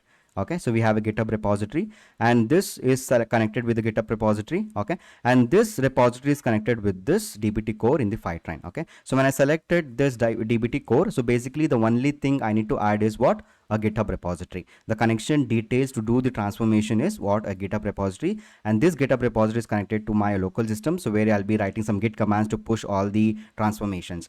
Okay, so I'm repeatedly telling what is transformations, right? So what is transformation? So in DBT, the transformations are just a SQL select statements. Okay, so here DBT comes with files and folders. Okay, if you see the file, the structure of DBT, okay, so we don't have any kind of yes, in the DBT cloud we have an interface, but so when it comes to the DBT CLI, it's just a simple folder. Inside the folders we have multiple folders, and inside this we have one specific folder called models. Okay, and inside this models I'll be writing a .sql file. Okay, so this .sql file is basically a transformation steps. Okay, so which I'll be entering in short. Okay, I'm explaining this in short. Okay, so that we'll concentrate more on the Fivetran aspects. I'm just giving a brief overview of how the DBT actually is working. Okay, so here inside the DBT model folders, okay, so we'll be writing a .sql files, a .sql file. Okay, inside this we'll be writing it transformation. And what is the transformation? So here the transformation will be the SQL select statements, only the select statements, like with help of CTCs, okay, and use CTCs, and all these transformations will be done directly to the Snowflake because it's already connected with the Snowflake, right? And here it comes with orchestration also. You can even, so in the Fivetran dashboard you'll have the orchestration. So if you want to run this transformation based on a certain, like every Monday or every Friday, or based on some syncing, so it will always connected with this GitHub because it's connected with the this CLI, right? Sorry, DBT core, and this transformation keep on happening on my schedule basis. Okay, so this is how the overview of this architecture. This is important. So what in this training we will do is we'll try to set up this DBT core. We'll try to create a GitHub repository, and we'll do a simple transformation so that we can show a replication of how the transformation is basically working it. Okay, so this is what two types of transformations it comes with. One is a DBT installed DBT models. Okay, this is a pre-built data models by the Fivetran, and one is using the DBT core. Okay, so I'll just ask you for 5 minutes. If you have any doubts with respect to DBT, please ask me. Okay, so because this is important, so I'll just pause it here, then we'll go for SQL Server connector, and let me know if you have any doubts in this architecture or anything want to ask it for 5-10 minutes. Yes, any doubts? Or if you are good, yes, like yeah. In the quick start, we have certain connectors, right? So can we see what logic they applied? Like even if you show the Python log, right? So Yeah, so this is what are all pre-built, the no? transformation? Yeah, this is Okay. pre-built, no, because we don't have the inbuilt logic of that. Okay, so they have their own execution plans for that. Okay, so we don't have the inbuilt logic, but directly that's what. So if I here I showed you, right? So if I go with GCP managed, and already have this Python log, right? So here it comes with default one. So if I select the get started and select the install data model, my source type, here it's not accessible because in the destination for the Python log has set for this part. Okay, anyways, I'll just show you. Okay, if I go to Snowflake and add a quick start once again, so here get started and install quick models of Python log, and this is my connector. When I say output model, this is a pre-build. Okay, so we don't have the internal logic of this. Okay, so here of course you have a model description, what actually this does. Okay, for example, what this particular model is doing, Python log connector status, can get to this. Okay, so you can have the more documentation. Okay, so what they have added. Okay, so here you can see it depends on, yeah, so here you have an access, you can see. Okay, so you can see this is the logic. Can you see here? Okay. Okay, yeah. Okay, so but internally, yeah, so this way, so you'll have the other for other connectors, they may not display because this is from the Fivetran, they are displaying it. For the assume like we have the other connectors for that, see, it completely depends on the connector part. Okay, so for that reason, so when I say connector, So specifically, if you have some use cases for the connector, always read the documentation, because it may vary for connector to connector. Okay, in some connector, some output models will not be available to access it. Okay, in some connector it's accessible. For example, this is the inbuilt Fivetran. So from here you can get into in detail like what is this transformation status is doing, and here you can see it provided a GitHub here. Okay, but here they have provided some other access. Okay, but yes, so you can read the description what actually this connector is doing it. Okay. Okay. So the other question that I have is you are talking about the orchestration job, right? So whether I can call the source sync as well from the orchestration, or it is only applicable for transformation? Only applicable for the transformation. Okay, because that sourcing here you can schedule it, right? So if I go to my connectors, so here you can schedule it, right? So if I click on my Google Drive, so from the setup thing, so here you can schedule it now, sync source frequency. Okay. Yeah. So you can build a single pipeline kind of stuff, master kind of stuff, right? So Yes, that is my yes. question. Yes. Got it, right? Yeah. Hi, Imran. Yes, yeah. Okay. That's all, Imran, from my Yeah, side. okay, thanks. Yeah, yes. Yeah, hi Imran. So, Yes, yeah. so for the DBT transformation, right? In the DBT transformation, like setting up a .SQL file where we are putting our queries and running it on basis of the orchestration setting that we are providing, right? So, in our regular day-to-day activities, right? What in the Snowflake we can simply put that .SQL file and call that .SQL file, or embed that .SQL file in a Unix, and then call that from an external scheduler, right? So in our daily day-to-day approach, we are we do not have any dependency on the third-party tool like DBT or Fivetran, anything. So I just want to know, like, if I go via the approach that DBT is providing me, what additional benefit that I am going to get? Is Okay. This cost effective? Is this cost yes, in effective, terms or of is this performance, performance? yeah, you can always think in terms of performance as well as the cost effective. Yes. Okay. Okay, in terms of yes, in terms of the more see, they have use cases. Okay, they have many study case use cases. The people who have moved to the DBT transformation, they are able in terms of performance, they are much in terms of like writing the queries, or it's much simpler. Okay, so what do we write, what you just told, right, in Snowflake, which you are going to do. So if you are just following that approach in DBT, it's much simpler to write all these queries. And yes, so in terms of optimization and the performance as well as the pricing, the DBT, it's a good thing to DBT is select better. here. Okay. Yeah. Okay. I had this question. Thank you. Okay, fine.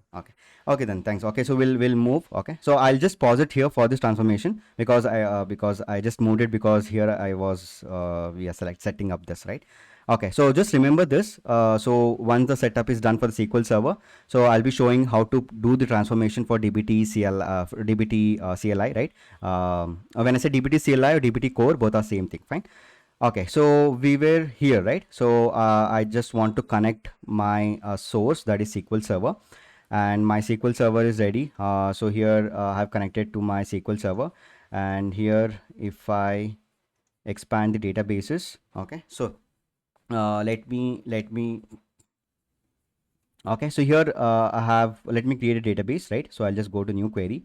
So this is for the I'm just doing it from scratch so that everyone can okay. So here I think this step is done. You know, right, how I've done. So I've just connected to the SQL Server. I think like most of the people know how to connect with the server, right? So the details you need to know is the host name and the user and the password. Okay, just enter this host name and the passwords will be directly connected to them right now. Okay, right now I'm not connected with them with the Fivetran. Okay, right now let's first set up all this databases and some sample data so that we can check for the incremental strategies as well as for the DBT models, which we're gonna do later. Okay, so here we need to set up first a database, right? So I'll create a database.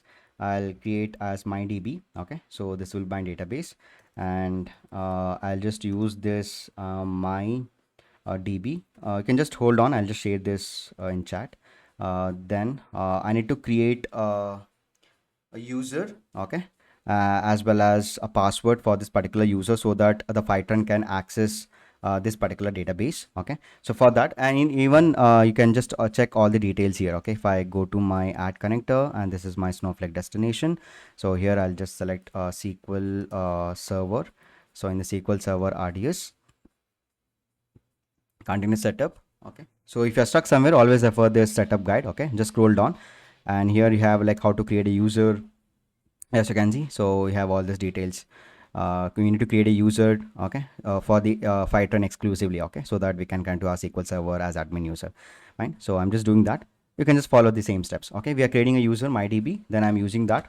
I'll just run this. Okay, then let's create login. Okay, let me copy this so that I can save time. Yes, let me copy this. Okay, so first let's create this, create database. Then I'll be using my DB. Okay, so let's create a login as some IMR. Okay, with the password 1234 ABCD and user IMR for the login IMR. Okay, so I'm creating a user and creating a password for this. Okay, so this is what you need to do it. Okay, because this is what the setup guide provided by the Fivetran. Okay, so then I need to access, select a grant access. You can see we need to give user permissions. So for the database as well as for all the tables and schemas. Okay, let me copy this and paste it over here. So grant a select on database. So my database name is MyDB, right? MyDB, to the username IMR, and even I need to grant access to for the schema also. So this is schema, or if you want to access some specific columns, okay, so you can just for the specific tables or set some specific columns in table, you can just select this way. Okay, specific table. So let me add it over here. So I'll write here select on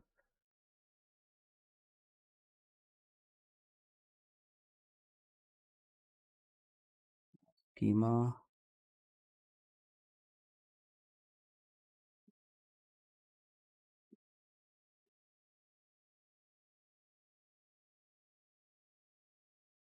Create it to the user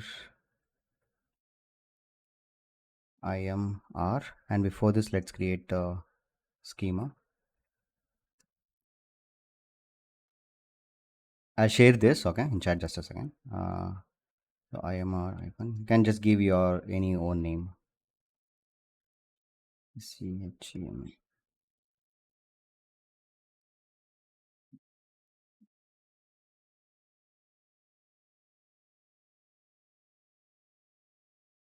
SCHEMA. Fine. Okay, so let me run this. So this is done, I guess. Already exists. Okay, so let me grant the database access. Okay, so let's create a schema and let's grant an access.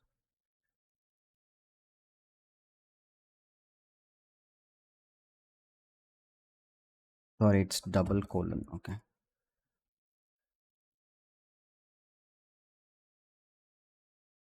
Yes, to all the tables you need to give the double colon here. Okay, so for the specific table dot, for specific column again dot, for the all the columns you need to give this double colon. Right?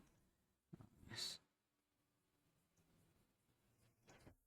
Okay, so I can just refresh it here.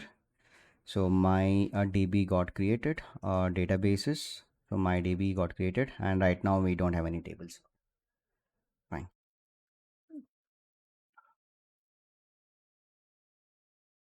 By default is DBO. Okay, and Imran schema is also created. Fine. So now let's create one simple table. Okay. So let's create an employee table. Okay, first let me share this. Who are doing it first time. and who don't have access to SQL Server, you can create an employee in the Google Drive or Google Sheets and replicate the same thing. Fine. I'll just share this in chat. If you want to follow along with me, okay, do it along with me so that whatever the code I'm gonna write for the transformation, you can do it along with me. I've shared it.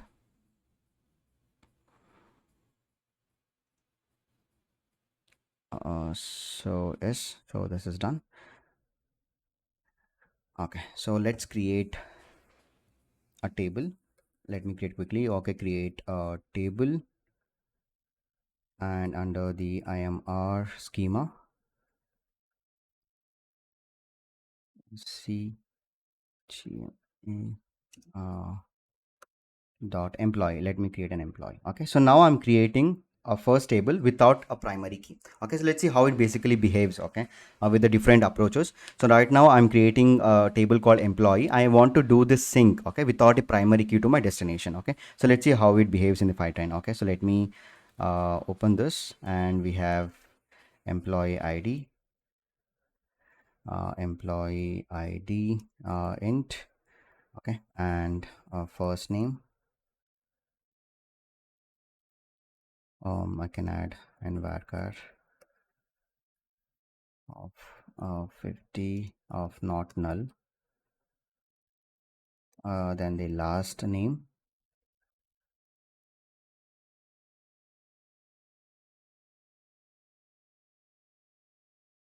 and varchar of 51 not null,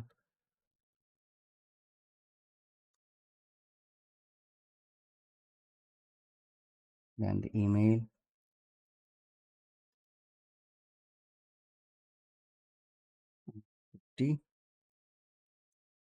and okay, so let's add one more like salary. Okay, so let's add it 3. Okay, I'll just close it.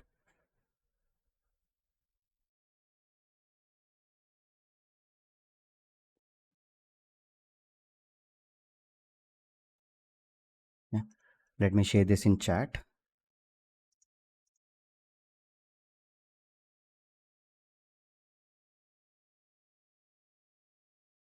Okay, so if I do select star, we don't have any records, no. If I do select star from employee,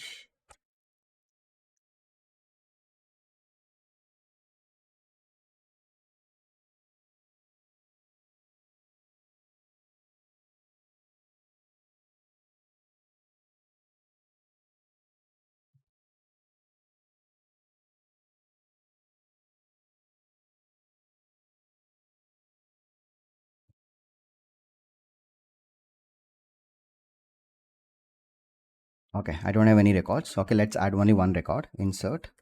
Okay, insert into IMR schema,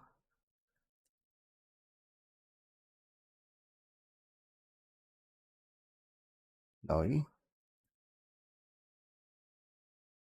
basically first name, employee ID. I'll not add the employee ID. Let's skip that. Okay, first name, I'll add into first name. Then I have to add last name and email,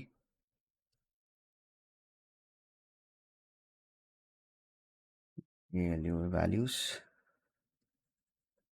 I'll add Imran. Okay, and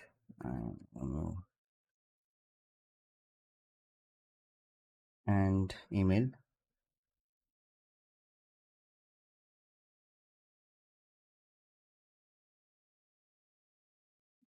Okay, so I've just add one record. Okay, can add it. Fine. So let me share this in chat.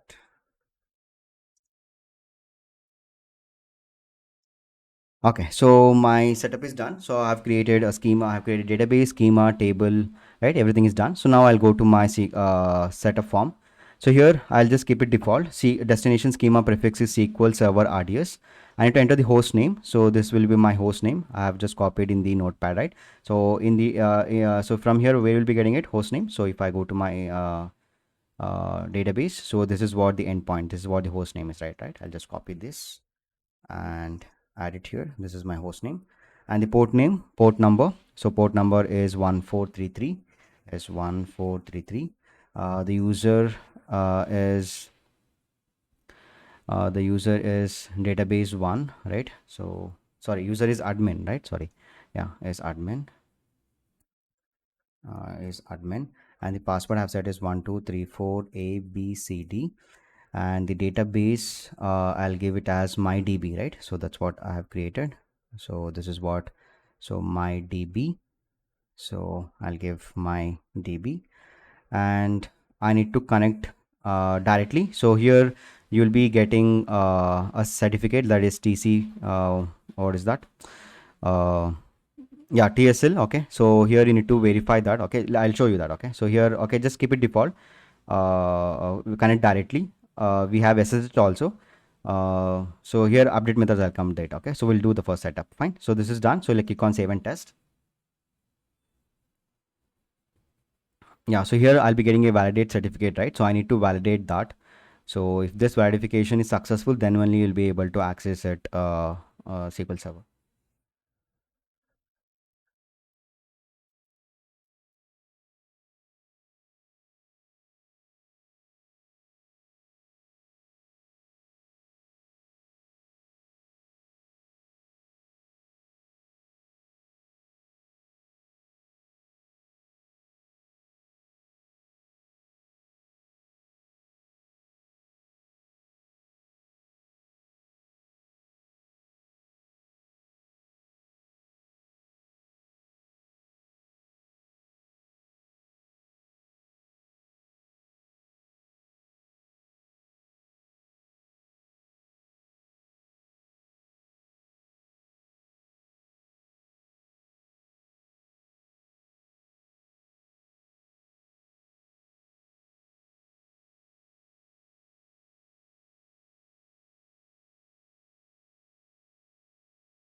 And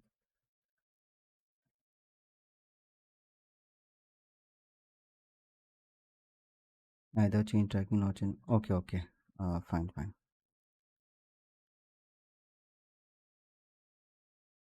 Okay, so for the update method, just select this. Okay, detect changes through a Fivetran teleport sync. I'll explain what is Fivetran teleport sync and everything. Okay, select that.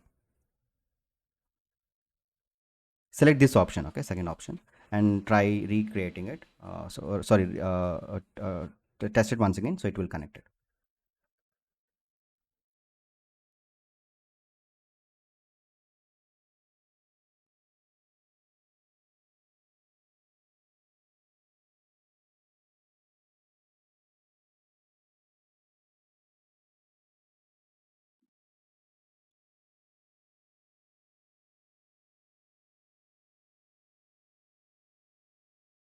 Okay, so my setup is done. So now let me click on continue.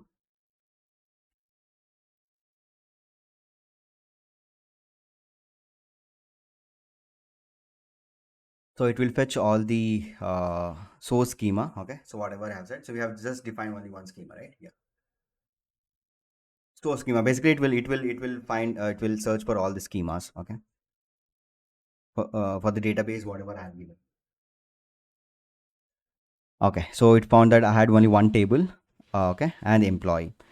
Okay, so if I just select it, so I don't have an option to sync also. Okay, if you just refresh it and try to check it, okay, if you check, you'll not be getting an option to sync it, because so this is the one thing, so you cannot sync a table. Okay, okay, the first condition. So if you don't have a primary key in your source system, I mean like in the table, okay, from where you are moving the records, if you don't have the primary key, then it will not be able to move that particular records. Okay, I'm in a particular table. Okay, so this is the first condition. Okay, so this is the IMAR schema. That's what I'm able to check it, right? So now let's quickly add it. Okay, so now let's try to add it, other schemas, as well as let's see like all the conditions one by one. So let's try to create what, I'll not create any under any schema. I'll just create a table called CR create a table called products. Okay, so I'll create a table called products, and inside this let me add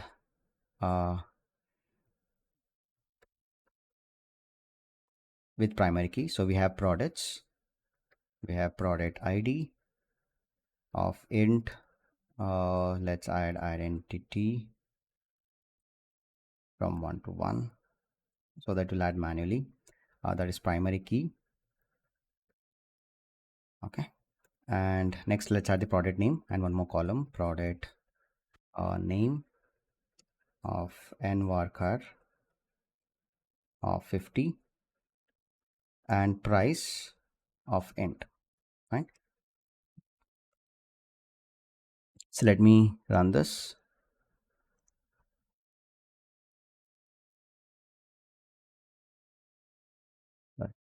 Product underscore.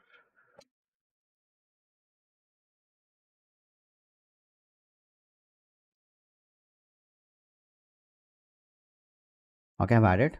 So let me add some records. Okay, so meanwhile I'll just share this. You can add any records. Okay, so I'm just sharing this in chat. Fine. Okay, so let's add the records now. Insert into.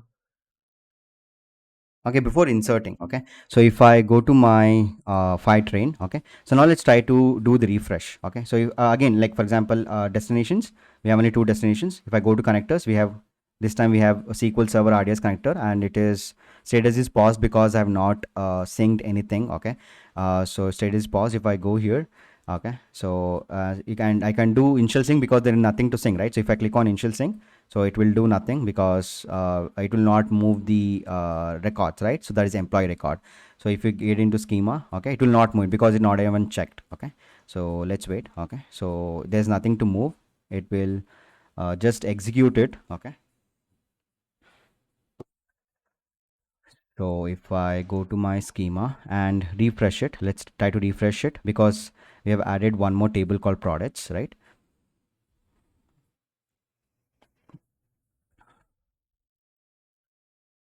So usually what happens is, just remember this, whatever, this is how the connection is. Okay, so Fivetran will have some internal uh, uh,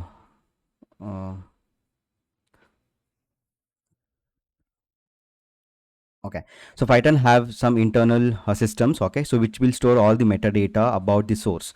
Okay, so here always whenever you're doing a sync or resync or some historical sync, always it will get into those internal systems and it will verify the schema whatever it has defined, all the metadata information about the source systems. So whenever you're doing, okay, even for the next update also, so before it updating, it will go to this and will check whether there is some schema updates. Okay, so this you can see, so as soon as I done the refresh, so here I'm able to access all. So here we have like default is DBO, right? So this schema, because I created a product under default schema, that is DBO, and have one table and automatically selected called products. And inside the products, I don't have any. I can see the column names here, okay, but I don't have any records here, right? So let's add the records in this. Okay, so let me get into this. Let me add some records. Let's add some 5 or 6 records. I'll just show you the different modes we have. Okay, so let's insert into dbo dot products, and let's add product name and price. Okay, so let's add the values.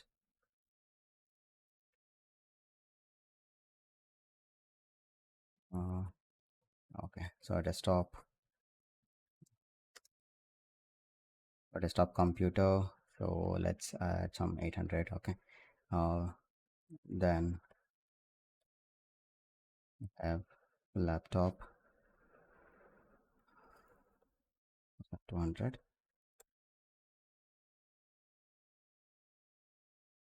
So next we have 100 monitor,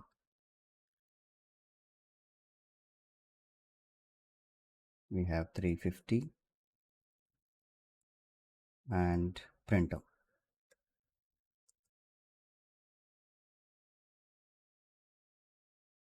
Printer is 150. Okay. So I have added. So let me run this. Add any mistake. Insert into products. Sorry.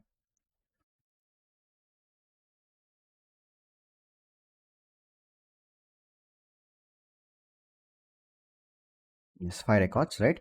So if I do select star from dbo dot products, right? And if I run this, so we have records here, right? Yeah. So I'll go to my destination, that is Snowflake. And anyways, first initial sync is done. Okay. So if I refresh it under the SQL, under the database, Fivetran database, so we don't have any tables because so employee has not been, as you can see under the SQL Server database, under the tables, we have a products because so inside the products, so if I do select star from I do it.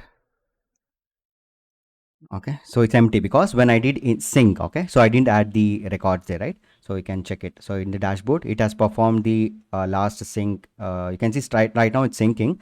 Okay, just identify the schema, and because we don't had any records inside this products, so I'm getting here empty, right? So that is we have product ID, product name. We don't have anything set here, right? So let's stop sync here. Okay, then we'll do again one more sync. Okay, so before that, so this option we have seen, right? So it completely varies connector to connector, right? If you observe, so here we have a different schema options. If I go about to the connectors, if you check the Google Sheets, so here almost same, right? So here we have like if I hover on to this, like sample data, I'm not getting, I'm just getting for the columns like hashed or unhashed, but I'm not getting anything for the column, for the table also, we're not getting any option. But if I go to my SQL Server, so if I go to my schema for the tables, I'm getting some option like sync. We are getting some extra options like for the sync, and we have something like soft delete, and for the each columns also we're getting some hashed and nashed. Okay, so it completely depends. If I go to my Google Drive, so here we have a schema setup totally different, right? So we have, so just remember, so it varied connectors to connectors. Okay, so now if I go to my SQL Server RDS, so logs, so if you want to access the quick logs, okay, so you can just check it here. Under the schema, you'll be able to get all the schema. Okay, so whatever you have defined in that particular database, and this is the usage, monthly active rows. Okay, and just calculate from here. And the setup configurations I have already showed you, and by default the frequency is set to 6 hours. So every 6 hours it will sync it, right? So if you want to change it for every 5 minutes or depending on your use case, so every 1 hour or 30 minutes or 5 minutes. So this is for the free trial, right? So once your 7 days free trial is done, it will be stopped. It will be stopped. Of course, like this 5 minutes is only available for the enterprise and the business critical, right? So based on the package or the pricing plan you're gonna select, so you'll have this option for the sync frequency. And this is same options, right? So even for the other connectors also I've showed you. If you want to perform some resyncing for all the historical data, it will perform it. Fine. So right now I don't have any data. You can just let me verify once again. So let me, I don't have any data. So now let me do one more sync. So if I go to my, okay, let's click on one more sync. Okay, so this time it will fetch the records from the products, and it will do the replication in my destination, right? So here, so it's not doing, why I'm not getting it, because I told you, right? So the condition is because here we don't have a primary key, so it will not able to fetch that data into the destination. But what about the other connectors? Because here when we did for the Google Sheets and Google Drive, even we don't have the primary key there, right? But these connectors are built in such a way that even though we are not adding the primary key, it will so the Fivetran will add some inbuilt primary key in terms of like date or some timestamps. It will act as a primary key for the particular. Okay, that's what. So it depends on the connector to connector. I hope this point you got it right. So for the SQL Server, for this use case, so you need a primary key to move records from source to destination. So right now it's syncing. Okay, and one thing I just forgot to tell, so if you even if you do a parallel syncing, so it will work. Okay, so even right now I'm connected to one destination, you can add the same destination with different table also, even that is also possible.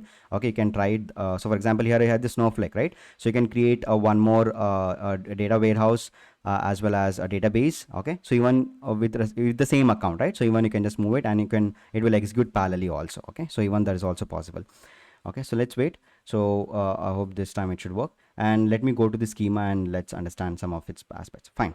So now under the each schema, okay, so we have two schemas, right? So we have IMR hyphen schema. Under this we have one table because it didn't sync, and there's an option for checking and unchecking. That is, if you want to disable this entire schema, you can disable it.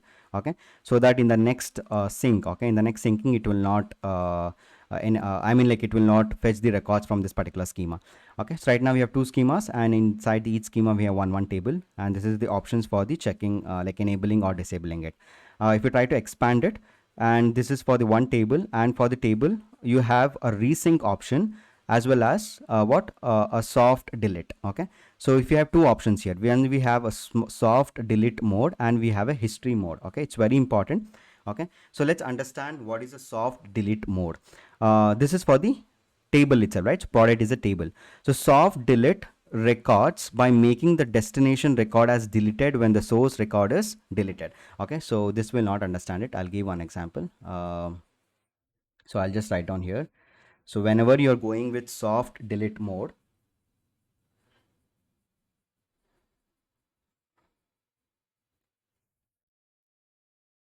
okay, so in the soft delete,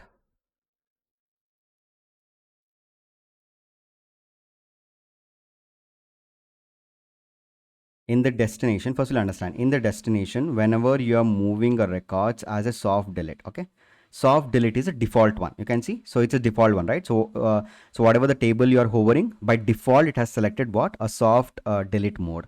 Okay, for the soft delete, in the destination, the Fivetran will add a column called a deleted. Okay, I'll just show you that. So if I go to my destination, that is here, let me see if it has moved the records. Okay, so you can see it has moved the records, and here you have an Fivetran deleted as a column. Okay, so for the soft delete, the soft delete mode is setting that I'll just write down, please make note of this, is important. Okay, because it based on the requirement you need to go with soft or hard. Okay, sorry, history. So here we have in case if I say soft mode, so soft mode is, it allows it it basically allows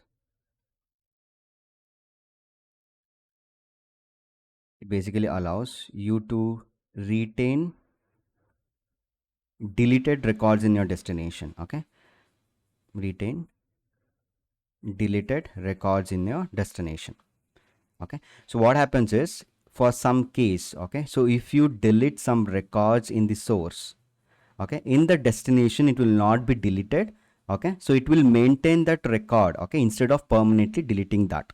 Okay, so this is useful when you want to keep a record of all the changes made to your data. Okay, so even after deleting it, if you want to make a record, or if you want to make record of all the changes made to a source system, okay, so by default is selected soft mode. So even if you're deleting it or update whatever it is, so always it will reflect in this pattern. For example, if I try to delete this desktop, I'll show you practically also. If I try to delete this desktop here, so in the source it is deleted. Okay, so in the next sync it will set this false to true. Okay, it will set this to false to true. Okay, because this is deleted, and if you're making some manual update, it will update it. Okay, so in the soft mode, the important column here, it is Fivetran deleted. Okay, but for the history mode, it follows the slowly SCD2. Okay, so what is SCD2? So SCD2 is basically in case. Okay, so in case if you are deleting, if you are updating it, okay, assume like you're updating the price for 800 to 1000 1800. Okay, so what it will do, we'll have a one more column. Okay, not Fivetran deleted, we have one more column. I'll tell that. Okay, in that it will update it. Okay, so the old record was 800 and the new record is 1800 and it is set to false. It basically set the activeness. Okay, it will have the activeness of the records. Okay, so based on your requirement, okay, so either you can go with the soft mode or delete mode. What is soft? You will have a column in your destination called Fivetran deleted. If first is update, if you're updating it, it will update. Okay, always is set to false. It will normally update it, right? If you're adding some column or updating certain thing, you're adding new records, normally it will flow. Okay, normally it will have the replication, no issues. But if you are deleting it in the source system, how it basically replicates in the in Fivetran, in the destination it will not delete it. Okay, in the destination it will not delete it, but it will have a record that this record has been deleted by stating this flag as true. Fine. So this is what the soft mode by default it has. What is the history mode? Okay, history mode is basically follow the slowly changing dimension 2. Okay, so where it will keep track of all the versions of your records, right? So this is what the two types of modes we have for the particular table. And so when I get into destination, so this is not universal for all the connectors. This is only for the SQL Server. Okay, so this may not be case for the Postgres or MySQL. Okay, there may be different options. Okay, so for this, okay, so this is for the SQL Server. This is what they follow for the each table, either the soft delete or activeness. Okay, when I get into the destination, okay, I'll be starting something like universal destination. So where it will remain, all the features will remain same for all the destination. That time I'll understand. That time I'll explain, like if you are modifying some records from the if you're modifying some table in the destination, how it behaves. Okay, so far what you remember is, so Fivetran is just a one way. What is a one way? It means, so if you have a Fivetran here, I told you, right, it will maintain internal status of metadata of about the source system. So basically in the next thing, whatever it is, it will always fetch that, okay, source, and it will verify its internal system, what was the is any changes made to the source system, a schema. Okay, if it is S, it will update it and it will move to the destination. But it's not a two-way. What is a two-way? It will not check the destination. So whatever the record, whatever the updates, or if you're adding some new column to the in the destination, it will not reflect to this Fivetran. This is very important. So you can't make changes to the destination. Yes, you can do it in other ways. You can create a view. Okay, you can create a view, and whatever like sort keys are possible. But if you want to modify it, if you want to add some new columns to that particular table, you can create a view referring to that particular table and can do whatever it is. But you can't modify this main table, main destination table, which has been moved by the Fivetran. Okay, if you are making these changes, it will not reflect it. Of course, the sync will stop. Okay, sync will not be moving, it will stop, and it will not be able to move the records from source system. Basically it will throw an error. Okay, so make sure you'll not make any changes to this particular day. For example, if I try to add one more column, assume like I'll add a region here. Okay, so this region is not reflected in the Fivetran internal system. Why? Because the Fivetran internal system is built in such a way that it is just one way connection to the source, and all the metadata information will be tracked and stored inside this in its systems. Okay, so it will just search for the source systems, not for the destinations. Okay, so this is what you need to remember. So now we'll see the demo for both a soft as well as history. Okay, first let's check for a soft. Okay, let me clear this. So right now it's soft, right? So if I yes, let me make some updates to this. Okay, just hold on. So we'll change it and make some updates. Okay, so first is we'll add some new records. If you're adding it, okay, you can just verify that. Okay, if you're adding some new records, if you try to do the next thing, sync now, it will able to move the records to the destination. Okay, we don't have any problem in update. Okay, so now let's delete it. Okay, so if you want to delete a record, okay, so what I'll do, so I'm just skipping the update part, because update will remain same. If you go to your, if you add a new record it here, in the next thing it will reflect it. Okay, so now let's try to do for the delete. Okay, because this table is set to soft mode, right? So let's try to delete it. So what I'll do, so let me add it here. So here let's try to delete. I'll delete delete from products. Okay, delete from products, where product name, where product name, okay, product name is equal to monitor. Okay, let's delete the monitor. MONITOR. Okay, so I've just set to this. There's something a Uh, product ID. Sorry. I think you have mentioned the product ID. Oh, sorry. Yeah. So thanks. Product name. Huh. So product name. Okay. Thanks. Okay. So let me delete it. So if I do select star, I don't have monitor. Okay. So now if I go to my destination, so let me verify it. So schema will remain. If you schema will remain same. If I go to my here and do because here I have not done any syncing, right? Okay. So you can see we have a monitor and set to false here. Okay. It's not deleted. Okay. So now let's try to do the sync. I'll go here and let's try to sync now once again.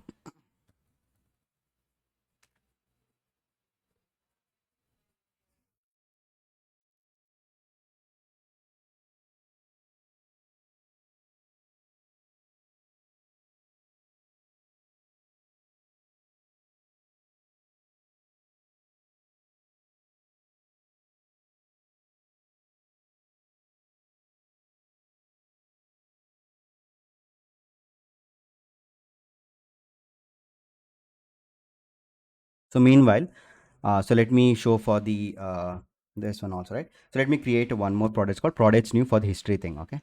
So let me create the same products. So products and let me add it here. I'll just create as a products new. Okay. So products new. Let's create the same table. Okay. And let me add the same records inside the products new. So products new. Okay. So now if I go to my schema, so now if I just refresh it, even it will fetch the schema whatever I've added.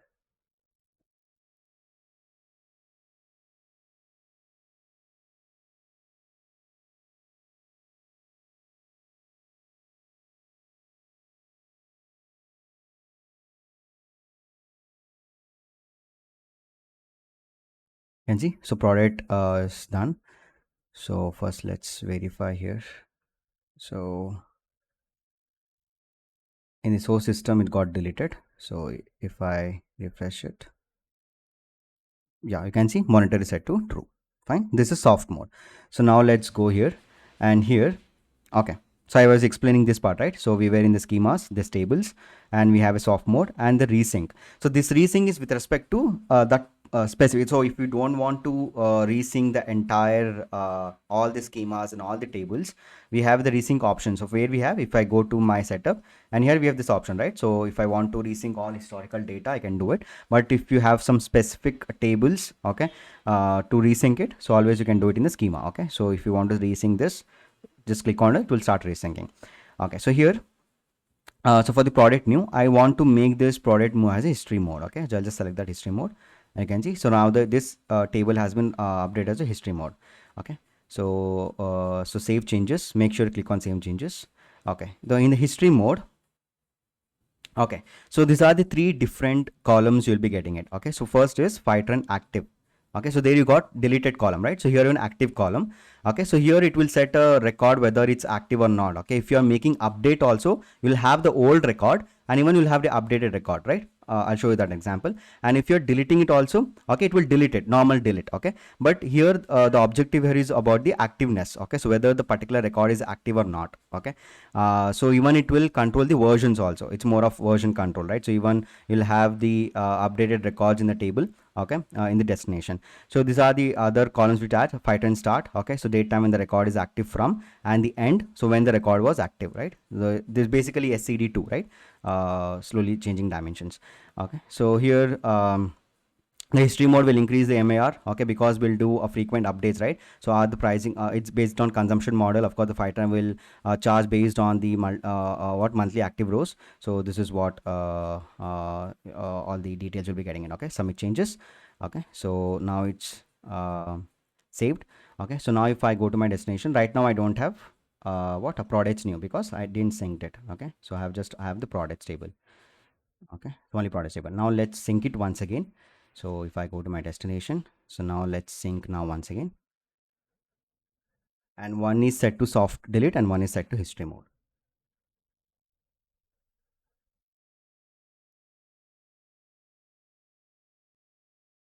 and I'll come back to this. And this is the same for other. For example, if I go for Google Sheets, this resync is same for same option. So if I expand this, okay, this table, so you can see, yeah. So here we have right now I'm in the source. Okay, so here we don't have for the column part. Okay, this I'll come later. For the drive also, yeah, we don't have anything to modify it. Okay.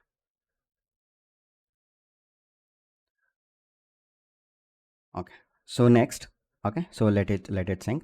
So next we have, if I expand the each column now, okay, so each table now, sorry, products column, and we have a primary key icon. Okay, so this is the primary key, and so this is where you can filter in the sense you can filter the columns. Okay, if I don't want a price, okay, so I can just uncheck that, select or uncheck. Okay, so for example, in the products new, if you want to remove some of the columns because same column, if you want to uncheck it, just uncheck it, fine.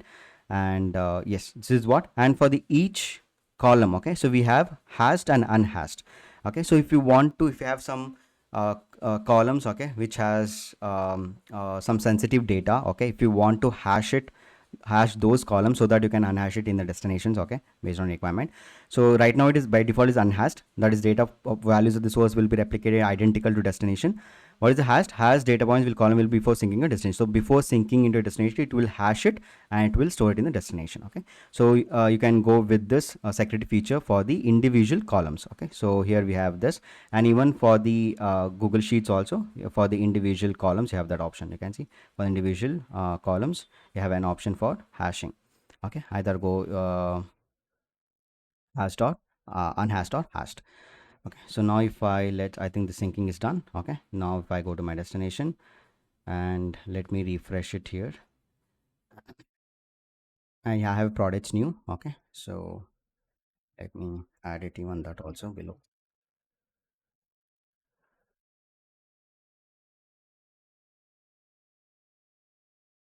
So let me add select star from and run this. Okay, so we had what, three different columns. One is Fivetran active, it's all set to true because there is no updates made it, right? And we have when was start, when was end, this particular record. Okay, now let's try to update it, right? So let's try to do update. So I'll go to my here and let's update it. So what I'll do, so new records will same work as it is. Okay, you can just check it from your end, just try to do update. So let me for the new records, okay, I'm just doing for the update. Okay, update products new. Okay, so let me see what we have. I do.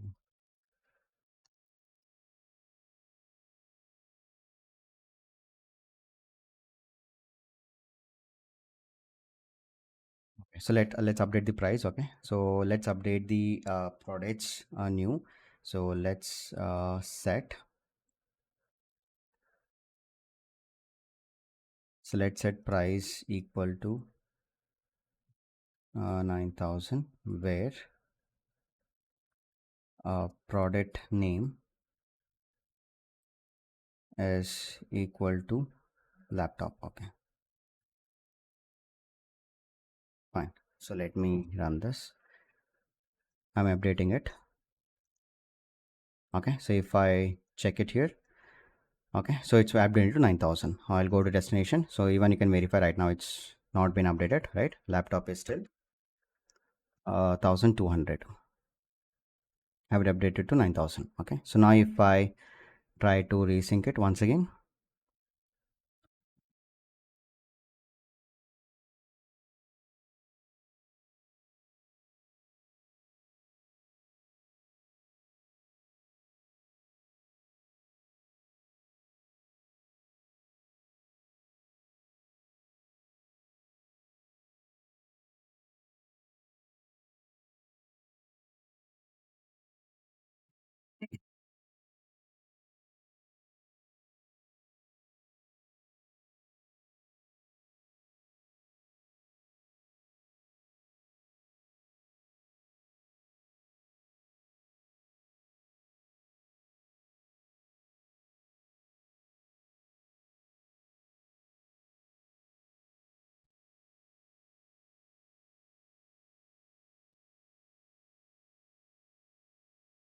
Okay. So meanwhile syncs. So here we have other options. Now next is reload schema. So we have already seen this. This is just a collapsing. So here we have again schema settings. If you select the schema settings, okay. So here you can customize the schema. Okay. So here we have set to allow all. So allow all new schemas and tables and columns. For that reason, I'm able to fetch all the new schemas and the tables as well as the columns because I've set the schema. So basically you can configure the schema settings from this icon. Okay. The settings again. Okay. Icon here. So here next we have allow columns. Also here just block the new schemas, even though if you're adding some schemas, okay, if you don't want to reflect that in the Fivetran, you can just select it. You can just do all this practically by just creating some okay, if you want to verify it. Okay, so block all the columns, just block new columns and configure table, just only allow the new columns. So what does it mean? So whatever the existing tables we have, it will allow only the new columns, but it will not fetch the new schemas as well as the tables if you just check this allow columns. Next, block all. So block everything, that is block all the schemas, all the tables as well as all the columns. So this is what the schema settings is universal to across all the destinations. Okay, all the source like databases connectors, allow all, allow columns and block all. Now this is just a notifications. Okay, so here so if I so right now don't send any notification. So now right now the notification is only set for the connectors, right? So if there is some discontinuity for your disk for if you're not able to fetch your connection details, okay, if it is if it's running if not able to connect it, then you'll get a mail regarding that, right? But if you want each and every updates, okay, so send me notifications for each and every new record, then you can set to send notifications here. Okay, so this is what the schema settings. Okay, so this is what all about the schema. I think sync is done. So now if I go to my destination and products new, so here you can see everything is set to true, right? So we are just making the update now. Okay, so we're not deleting, right? So you can see I'm making update. So as soon as I'm making update, so right now it's set to false because it follows the SCD2, right? So now the laptop, this is not an active record now. Okay, the laptop is updated to 9000. Okay, so this is what the Python active column will do. But what about soft? In the soft we have not active column. It states about the deletion. Okay, so whether this record has been deleted, or if it is updated, normally it will update like as per the sync. Okay, but if you're deleting it, it will not delete in the destination, but it will just set a flag with stating whether is it true or a false. Okay, you can just try to delete some records here. Okay, so again, if you try to delete in the history mode, it will let me delete and show you. Okay, so you can just verify that. Okay, let me just do it from your end. Okay, delete it and see like how it basically working. Yes, so now you can ask me questions. Okay, if you don't have any questions, yes, you can ask me questions. If you don't have any questions, I'll just proceed with some topics. Yes, you can ask me questions now.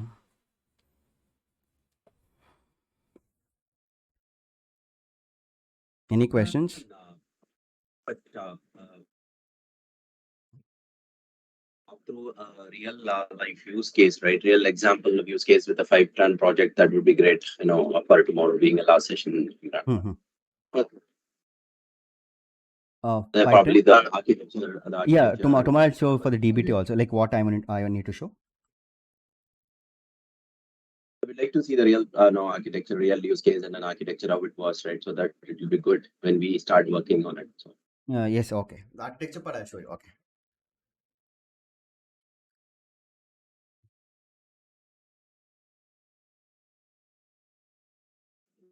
Hi, Imran. Yeah. So if we are like doing resync again, will it impact the destination Sorry, without your changing voice is too low. anything? Yeah. Once again, yeah. Yeah, without changing anything now, if you're resyncing with the history, for the Historical history resync. one.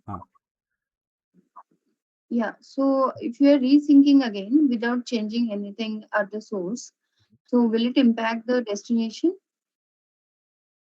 If you are doing the see whatever the cursor is up to, like whatever the internal status we have regarding the sources, right? So it will start from, like, it will basically do entire, it's completely like redo it. Okay, redoing the entire thing. It will not, yeah, so of course if you have made changes, it will impact it. If you're not making any changes, it will not do any there is no such big impact in the destination.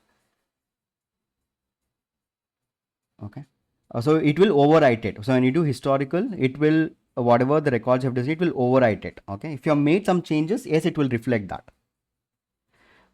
Okay, so assume like you have moved some data, and due to some issue, assume like then there is no proper incremental loads, or there is some data mismatch, or there is some missing records. What you can do, you can do a historical resync, so that it will fetch all the up to date records, okay, from your source,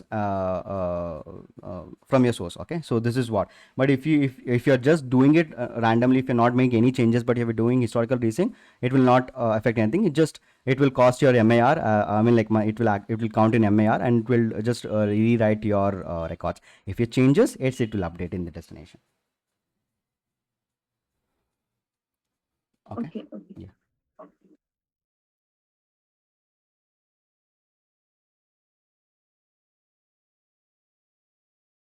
Man, Sailendra, are we going to cover like how to make the parameterize or variable so that if we are moving in different environments, so we can change the parameter or environment wise Parameter or environment from where? varies? Uh, any replication or anything when we are deploying different environment, any pipelines. So how we can handle those parameter and variables required So from the Fivetran or Snowflake thing? uh, in Fivetran perspective. Yes, we'll see. Like there are so here tomorrow I'll just take summary because transformations left. Transformation I'll show the DBT part, okay, and few more topics left regarding the destination, okay, and yes, if I time is like I'm not added in syllabus, but yes, I'll just take it as like I'll add on, okay. So at the end tomorrow, okay. Okay. Shailendra Gupta, right? Yes, okay.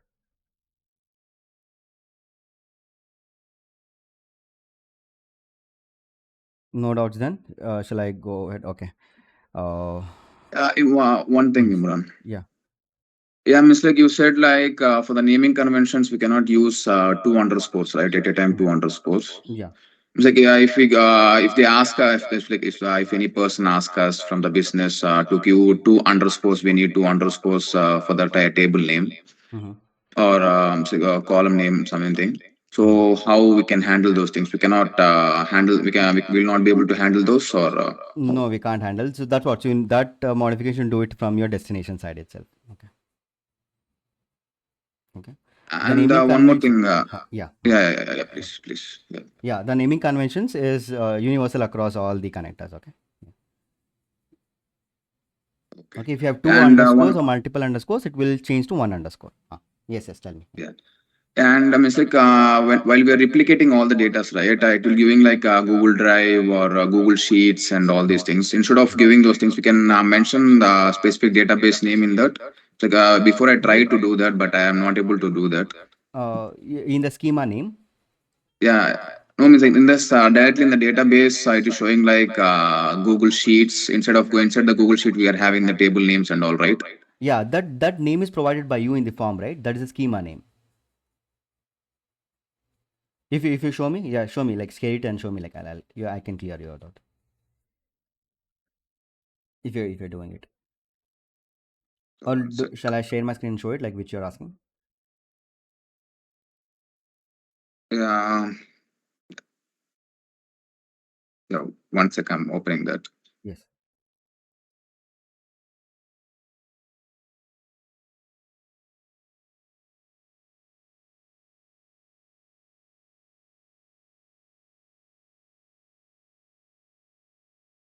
Can you see my screen? Yeah.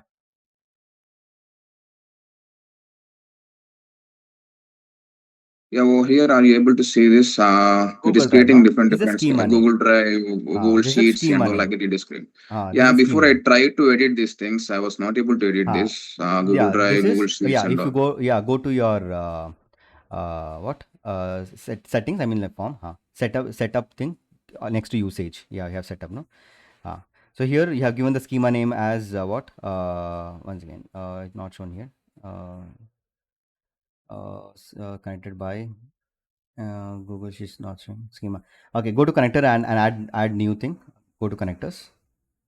Go to connectors. Add. Yes, select any destination. Yes.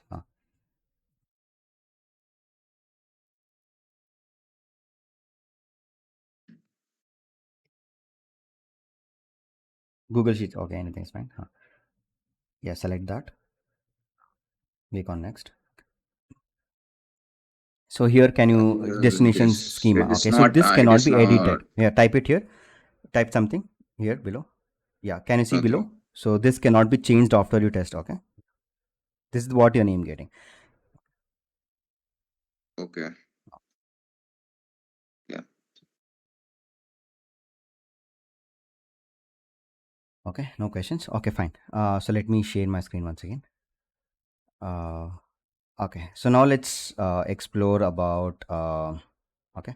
So this soft and history, I hope this no. Okay, so we'll see. We'll use the same server for the transformation also for DBT. I'll just show that.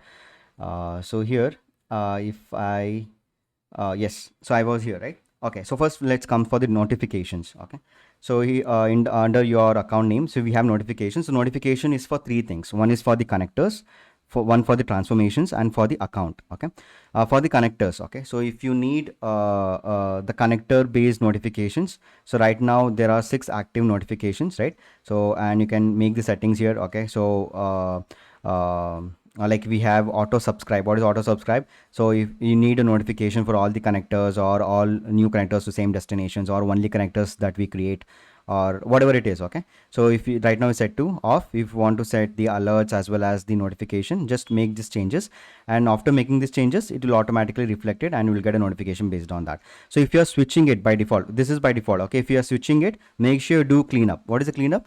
In case like right now you have selected all new connectors destination.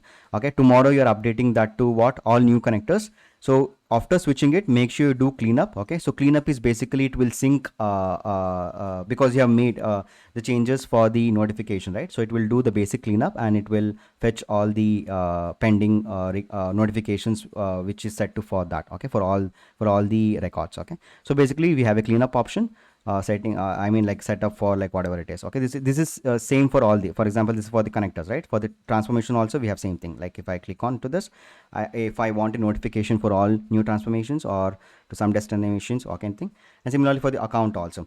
Okay, so for the account you can set notification for any system outrages. Okay, so anyways you can just check this system from here, right? So I already showed you here. If I click on status, if you want to see like from the Fivetran side if there any maintenance going on. Okay, so you can just check from this particular site, or like if you want some notification you can set this to yes or no here. Fine. And the next important thing is a switch recipient. Okay, so right now this is where I'll be getting my notification. So if you want to configure the notification for the other users, okay, so if you want to, for example, right now I don't have any user, but if you want to configure the notification setting for the other recipient, okay, for the other user, can just manage. For that you need to be admin access, okay, you need to be administrator, then only you will be able to have this option of switch accept switch recipient. If you select it, you will be able to give the permissions like what they can what notification they can receive to their email address. Okay, so this is all about the notifications, very simple interface. Okay, you can just see by yourself. Okay, so here next is API key. So if you want to generate any API keys, okay, you have this option. And the other thing I just wanted to show here is whatever the certificates you're validating, right? So for example, I just configured with my SQL Server, and all this valid certificates and the keys will be getting from here, right? So we need to just if you want to validate that, you can just come here, and if you want to remove it, you can just remove from this particular section, that is under the general. Fine. And so here, so for the settings, you can connect to your Fivetran in different methods, right? So general, by you'll be having a username and password, you'll be getting into it. But if you have some semel config, right, so you'll be getting some specified link. Okay, so from where you will be entering your username and email address. Okay, one unified account, okay, where the different users can access it. If you're enabling that, you need to give a single sign on, right? So single on URL and the issuer and the certificate and everything. You can just configure getting into the Fivetran. Okay, you have the different options, okay, using the SAML, okay, or general is basically unique username and password. Anyone we have a CIM config. Okay, so this is what and users right now I have a account administrator. This is what I have, and we have a different roles. Okay, so directly, so here no need to remember anything. If you want to create some different roles, so these are the list of roles what they have provided, as well as what are the options or permissions they have. For example, account administrator, so they have account access, destination in the sense they can create or delete the connectors or whatever it is they can manage with respect to destination, and from the connector side, and the user is one. Okay, right now there is only one user under this account administrator. And for the account analyst, so here they can view the list of destinations. That's what, so we can see the permissions, and right now I don't have any users for that. Account billing, so to manage all this billing of the Fivetran, right? So where they'll be focusing on the analysis of the monthly active rows or spend on the monthly spends and everything. So they'll have only the account access, right? So you can create a user for that, and there is 0 users. Similarly, we have account reviewer, destination creator. Okay, this is the role which is by default created by the Fivetran. But if you want to add a new role, just create a new role, and whatever the permissions you want to set it. Okay, if you want to give a connector access for some specific user, just select it which connector you want to give. Okay, if you want to just give just to create it, okay, just give a creator access. Okay, and I want to give account level permissions, whatever it is. Okay, click on save, and the user will get a notification, email notification, and they can just sign into their account, and based on the access user permissions, they can create it. Fine. So this is what the add new role is. And even you can create a teams here. Okay, so add a team. So there should be some users, team name, description, and you can invite the managers as well as the users from here. So all this you can access from the account settings. Okay, under the general, all how you can just sign into your Fivetran account. Okay, so all the settings here, and here even we have something like downloads. Okay, so here, because this is a free trial account, so we don't have download section. But if you have enterprise or a business critical account, right, so you'll be having something like downloads, from where you will be able to download this high volume agents in your system. Okay, so that downloads will be specifically available in your dashboard itself. Okay, so right now, because that is not under free trial, so I'm not able to see downloads, but usually you'll have the downloads here also. Fine. And yes, so this is next is billing and usage. So while billing, I have already explained, right? So you'll get all the estimate only after the 7 days. Okay, so they'll have some predictive models. So based on your usage, they will give some estimate, and you can see your current usage. Okay, so what is the total spend and the paid MAR and the spend rate and everything. So basically it's under the account settings. Okay, so where they can estimate it. Yes, you can see I got some estimations, but you'll get approximately after the 7 days. Fine. So this is under the account settings. Alerts, I've already told you, if anything any problem with respect to the connectors, right? So if you have some duplicated columns or some connection issues or any other issues. Okay, so if I show to other account, I think it's here. It's okay, so we'll be getting all this alerts here. Okay, so directly you can it will be highlighted, you can get it and solve the problem, whatever it is. Okay, so you can just filter it based on the error and the warnings and everything. So support is nothing to do much here. You can just check the status, and if you need any documentation and support, you can directly connect with here. So this remains same. So even for example, so here I think I have not downloaded the HVR. So this architecture have I showed you, right? Yes. Okay. That into one specific architecture, complete use case I'll show you tomorrow. Fine. So this is all about. So tomorrow.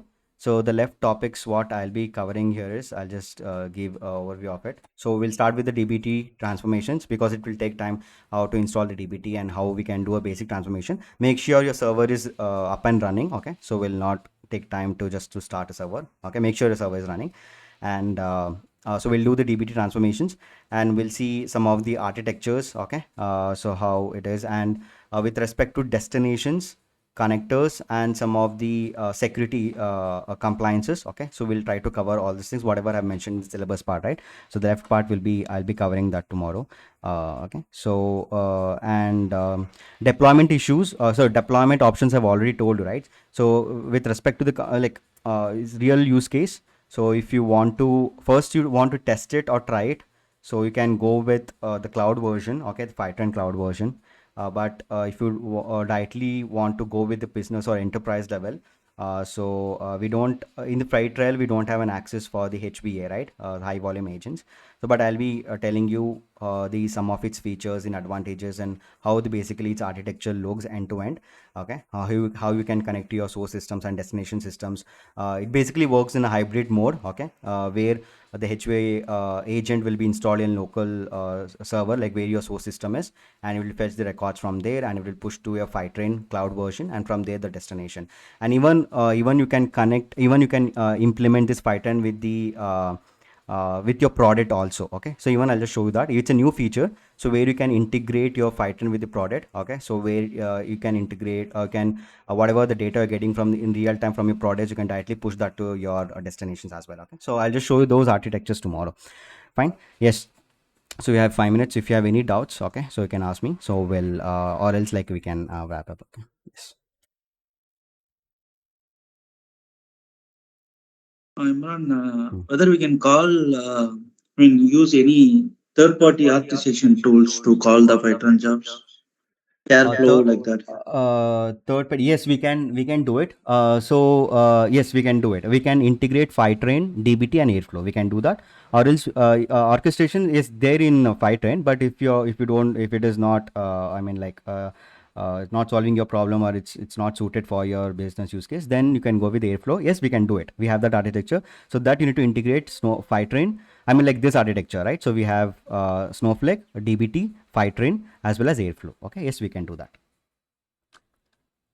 The other question And that I have is like if you have multiple environments in the Fivetran, like dev test, those kind of stuff. So how the code movement and all, then are we covering tomorrow or? which what? Sorry, come again once more. Sorry. Let's say you have